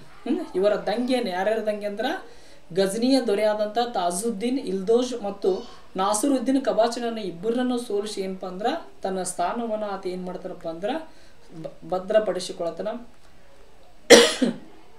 ಇದರ ನಂತರ ರಣತಂಬುರ ಯಾವುದು ರಣತಂಬುರ, ಮಾಂಡೋರ, ಗ್ವಾಲಿಯಾರ, ಬಿಲ್ಸಾ, ಅಜ್ಮೀರ, ಬನಾರಸ, ಕನೋಜಗಳನ್ನು ಆತ ಏನು ಮಾಡ್ತಾನಪ್ಪ ಅಂದ್ರೆ ವಶಪಡಿಸಿಕೊಳ್ತಾನೆ. ನೆಕ್ಸ್ಟು ಭಾರತದ ಮೇಲೆ ದಾಳಿ ಮಾಡಿದಂಥ ಚಂಗೀಸ್ ಖಾನ ನೇತೃತ್ವದಲ್ಲಿ ಮೊದಲಿಗೆ ಮಂಗಳೂರು ಏನಪ್ಪ ಅಂದ್ರೆ ದಾಳಿ ಮಾಡಿದಾಗ ಅದನ್ನು ಆತ ಏನಪ್ಪ ಅಂದ್ರೆ ಸಮರ್ಥವಾಗಿ ಏನಂತಾನೆ ಅದನ್ನು ಎದುರಿಸ್ತಾನೆ. ಈ ಸಾಧನೆಯನ್ನು ಮೆಚ್ಚಿ ನೆಕ್ಸ್ಟ್ ಬಾಗ್ದಾದ್ ಖಲೀಫನ ಏನಪ್ಪ ಅಂದ್ರೆ ಅಧಿಕೃತ ಅಧಿಕಾರದ ಮುದ್ರೆ ನೀಡಿ ಏನಪ್ಪ ಅಂದ್ರೆ ಆತನಿಗೆ ಗೌರವ ಸಲ್ಲಿಸ್ತಾನ. ಈತ ರಾಜ್ಯಗಳನ್ನ ಏನಾಗಿದಪ್ಪ ಅಂದ್ರೆ ಯುಕ್ತಗಳನ್ನಾಗಿ ಅಂದ್ರೆ ವಿಂಗಡಿಸಿದನು. ಯುಕ್ತ ಅಂದ್ರೆ ಪ್ರಾಂತ್ಯವೆಂದರ್ಥ. ಇದರ ಮುಖ್ಯಸ್ಥರಿಗೆ ಏನಂತ ಕರಿತಿದ್ರಪ್ಪ ಅಂದ್ರೆ ಇಕ್ತಾದಾರ್ ಅಂತ ಕರಿತಿದ್ರು. ಮೋಸ್ಟ್ ಇಂಪಾರ್ಟೆಂಟ್, ಇಕ್ತಾಗಳ ಮುಖ್ಯಸ್ಥರನ್ನ ಏನಂತ ಕರಿತಾರಪ್ಪ ಅಂದ್ರೆ ಇಕ್ತಾದಾರ್ ಅಂತ ಏನಪ್ಪ ಅಂದ್ರೆ ಕರಿತಿದ್ರು. ಈತ ಕುತಬ್ ಮಿನಾರ್ ಕಟ್ಟಡವನ್ನು ಏನಪ್ಪ ಅಂದ್ರೆ ಪೂರ್ಣಗೊಳಿಸ್ತಾನೆ. ಕುತಬ್ ಮಿನಾರ್ ಕಟ್ಟಡವನ್ನು ಕಟ್ಟಲು ಪ್ರಾರಂಭಿಸಿದವರು ಯಾರಪ್ಪ ಅಂದ್ರೆ ಕುತ್ಬುದ್ದೀನ್ ಐಬಕ್ ಬರ್ತಾನೆ. ಅದನ್ನು ಪೂರ್ಣಗೊಳಿಸಿದವ್ರು ಯಾರಪ್ಪ ಅಂದ್ರೆ ಯಾರು ಬರ್ತಾರೆ, ಅದನ್ನು ಪೂರ್ಣಗೊಳಿಸಿದವ್ರು ಯಾರು ಅಂದ್ರೆ ಇಲ್ತಮಷ ಬರ್ತಾನೆ. ಇಲ್ತಮಷನ ಭಾರತದಲ್ಲಿ ಏನಪ್ಪ ಅಂದ್ರೆ ಬಂಗಾರ ಮತ್ತು ಬೆಳ್ಳಿ ನಾಣ್ಯಗಳಲ್ಲಿ ಏನಪ್ಪ ಅಂದ್ರೆ ಚಲಾವಣೆಗೆ ತರ್ತಾನೆ.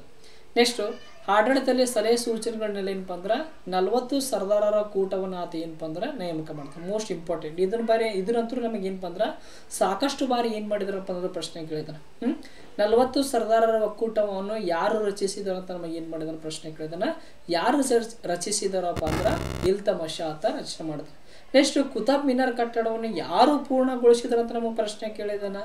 ನೆಕ್ಸ್ಟ್ ಬಾಗ್ದಾನಿಂದ ಅಧಿಕೃತವಾದ ಅಧಿಕಾರದ ಮುದ್ರೆಯನ್ನು ಪಡೆದ ದೊರೆ ಯಾರಂತ ಏನಪ್ಪ ಅಂದ್ರೆ ದೆಹಲಿ ಸುಲ್ತಾನ್ ಯಾರಂತ ನಮಗೆ ಪ್ರಶ್ನೆಯನ್ನು ಕೇಳಿದಾರ.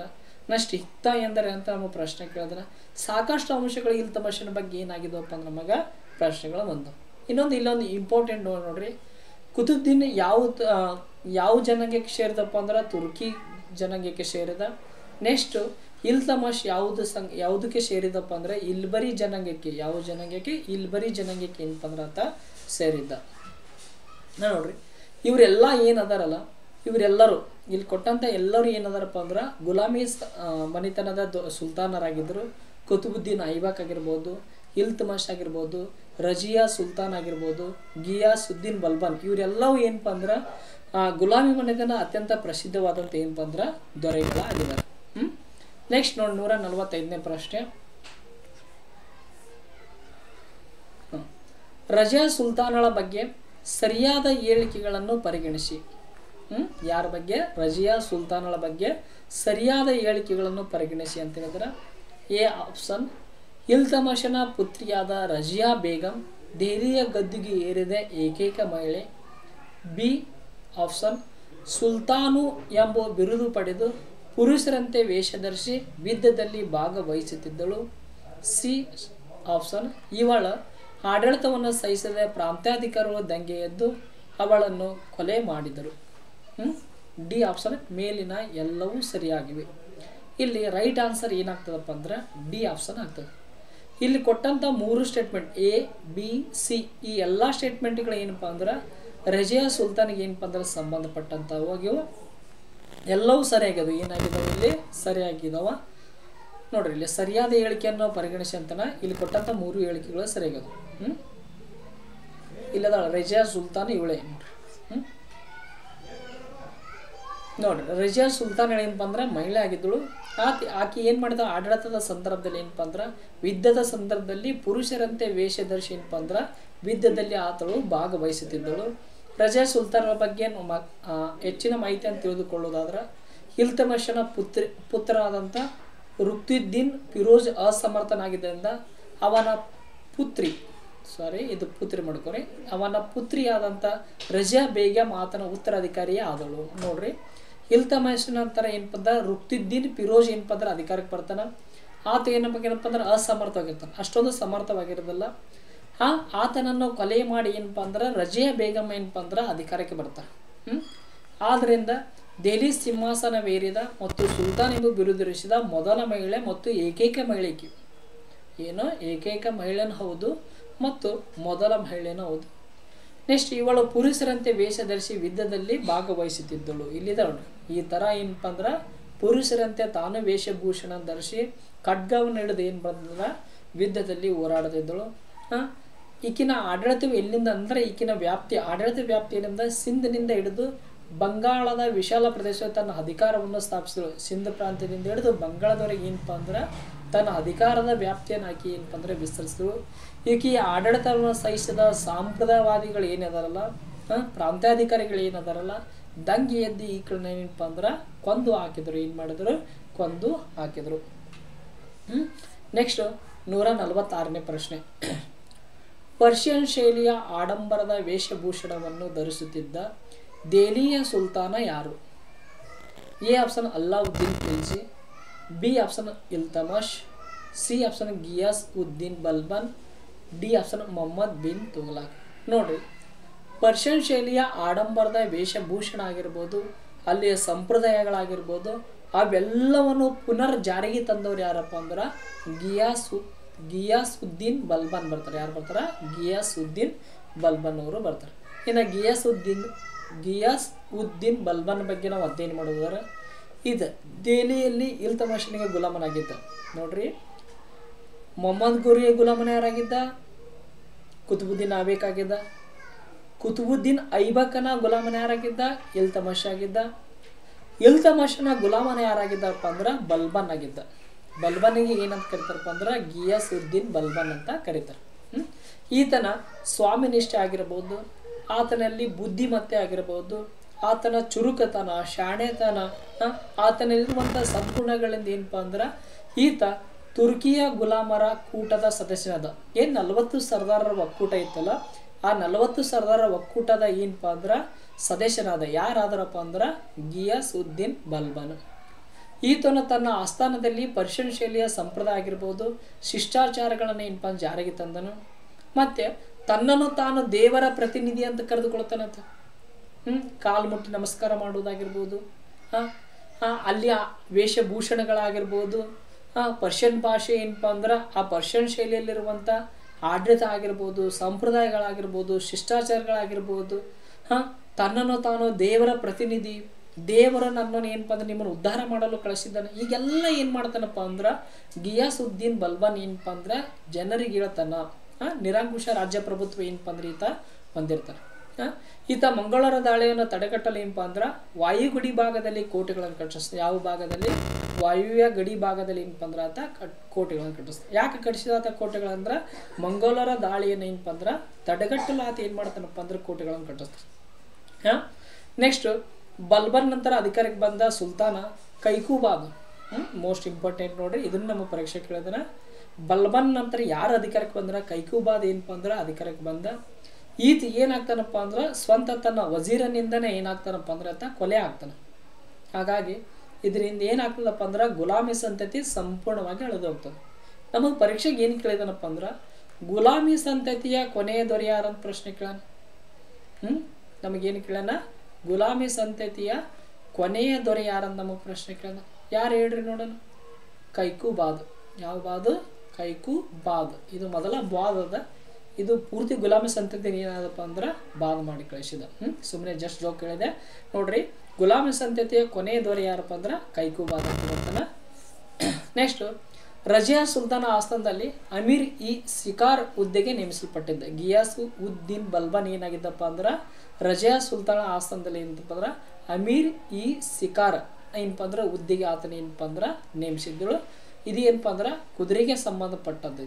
ಯಾವುದಿದು? ಕುದುರೆಗೆ ಸಂಬಂಧಪಟ್ಟಂಥ ಒಂದು ಏನಪ್ಪ ಅಂದ್ರೆ ಇಲಾಖೆ ಆಗಿತ್ತು. ನೆಕ್ಸ್ಟ್ 147ನೇ ಪ್ರಶ್ನೆ ನೋಡ್ರಿ. ದೆಹಲಿ ಸುಲ್ತಾನರ ಕುರಿತು ಈ ಕೆಳಗಿನ ಯಾವ ಹೇಳಿಕೆ ಸರಿಯಾಗಿದೆ? ನೋಡ್ರಿ, ಎ ಸ್ಟೇಟ್ಮೆಂಟ್ ನೋಡ್ರಿ. ದೆಹಲಿಯ ಸುಲ್ತಾನರು ಭಾರತದಲ್ಲಿ ಸುಮಾರು 1206ರಿಂದ 1526ರವರೆಗೆ ಆಡಳಿತ ನಡೆಸಿದರು. ಎರಡನೇ ಸ್ಟೇಟ್ಮೆಂಟು, ಗುಲಾಮಿ, ಖಿಲ್ಜಿ, ತುಘಲಕ್, ಸಯ್ಯಾದ್ ಮತ್ತು ಲೋಧಿ ವಂಶಗಳು ದೆಹಲಿಯಲ್ಲಿ ಆಳ್ವಿಕೆ ಮಾಡಿದವು. ನೆಕ್ಸ್ಟ್, ಕುತಬ್ ಮಿನಾರ್ ಭಾರತದಲ್ಲಿ ಅತ್ಯಂತ ಎತ್ತರವಾದ ಗೋಪುರವಾಗಿದೆ. ಇದನ್ನು ಕಟ್ಟಲು ಇಲ್ತಮಷ್ ಪ್ರಾರಂಭಿಸಿದನು. ನೋಡ್ರಿ, ಇಲ್ಲಿ ಯಾವ ಹೇಳಿಕೆಗಳು ಏನಪ್ಪ ಅಂದ್ರೆ ಸರಿಯಾಗಿವೆ ಅಂತ ಏನಪ್ಪ ಅಂದ್ರೆ ಕೇಳಿದನು. ನೋಡ್ರಿ ಯಾವುದು ಸರಿಯಾಗಿದೆ ಅಂತ ಕೇಳಿದನ ನೋಡ್ರಿ. ದೆಹಲಿಯಲ್ಲಿ ಸುಲ್ತಾನರು ಭಾರತದಲ್ಲಿ ಸುಮಾರು ಏನಪ್ಪ ಅಂದ್ರೆ 1206ರಿಂದ ಅವ್ರು ಏನಪ್ಪ ಅಂದ್ರೆ ಗುಲಾಮಿ ಸಂತತಿ ಸ್ಥಾಪನೆ ಆಗ್ತದೆ. ಅಲ್ಲಿಂದ ಹಿಡಿದು ಏನಪ್ಪ ಅಂದ್ರೆ ಲೋಧಿ ಮನೆತನವರೆಗೆ ಏನಪ್ಪ ಅಂದ್ರೆ ಅವರು ಆಡಳಿತವನ್ನು ಮಾಡ್ತಾರೆ. ಎಲ್ಲಿವರೆಗಪ್ಪ ಅಂದ್ರೆ 1526ವರೆಗೆ ಏನಪ್ಪ ಅಂದ್ರೆ ಆಡಳಿತವನ್ನು ಮಾಡ್ತಾರೆ. ಹೀಗಾಗಿ ಈ ಸ್ಟೇಟ್ಮೆಂಟ್ ಏನಾಗಿದೆಪ್ಪ ಅಂದ್ರೆ ಇಲ್ಲಿ ಕರೆಕ್ಟ್ ಆಗಿದೆ. ನೆಕ್ಸ್ಟ್ ಎರಡನೇ ಸ್ಟೇಟ್ಮೆಂಟ್ ಗುಲಾಮಿ ಆಗಿರ್ಬೋದು, ಖಿಲ್ಜಿ, ತುಗ್ಲಕ್, ಸಯ್ಯದ್, ಲೋಧಿ ಈ 5 ಮನೆತನಗಳು ಏನಪ್ಪ ಅಂದ್ರೆ ಆಡಳಿತವನ್ನು ಮಾಡ್ತಾವೆ. ಇದು ಸ್ಟೇಟ್ಮೆಂಟ್ ಏನಾಗಿದೆಪ್ಪ ಅಂದ್ರೆ ಸರಿಯಾಗಿದೆ. ಇಲ್ಲಿ ಕುತುಬ್ ಮಿನಾರ್ ಭಾರತದ ಅತ್ಯಂತ ಎತ್ತರವಾದ ಗೋಪುರವಾಗಿದೆ. ಇದನ್ನು ಕಟ್ಟಲು ಇಲ್ತಮಷನು ಪ್ರಾರಂಭಿಸಿದಾಗಲೇ ಈ ಸ್ಟೇಟ್ಮೆಂಟ್ ಏನಾಗಿದೆಪ್ಪ ಅಂದ್ರೆ ತಪ್ಪಾಗಿದೆ. ಯಾಕೆ ತಪ್ಪಾಗಿದೆಪ್ಪ ಅಂದ್ರೆ ಕುತುಬ್ ಮಿನಾರ್ ಕಟ್ಟಲು ಪ್ರಾರಂಭಿಸಿದವರು ಯಾರಪ್ಪ ಅಂದ್ರೆ ಕುತುಬ್ ಮಿನಾರ್ ಕಟ್ಟಲು ಪ್ರಾರಂಭಿಸಿದವರು ಯಾರಪ್ಪ ಅಂದ್ರೆ ಯಾರು ಪ್ರಾರಂಭಿಸಿದವರು ಅಂದ್ರೆ ಕುತುಬುದ್ದೀನ್ ಐಬಕ್ ಏನು ಮಾಡ್ತಾನಪ್ಪ ಅಂದ್ರೆ ಪ್ರಾರಂಭ ಮಾಡ್ತಾರೆ. ಯಾರು ಮಾಡ್ತಾರೆ? ಕುತುಬುದ್ದೀನ್ ಐಬಕ್ ಏನಪ್ಪ ಅಂದ್ರೆ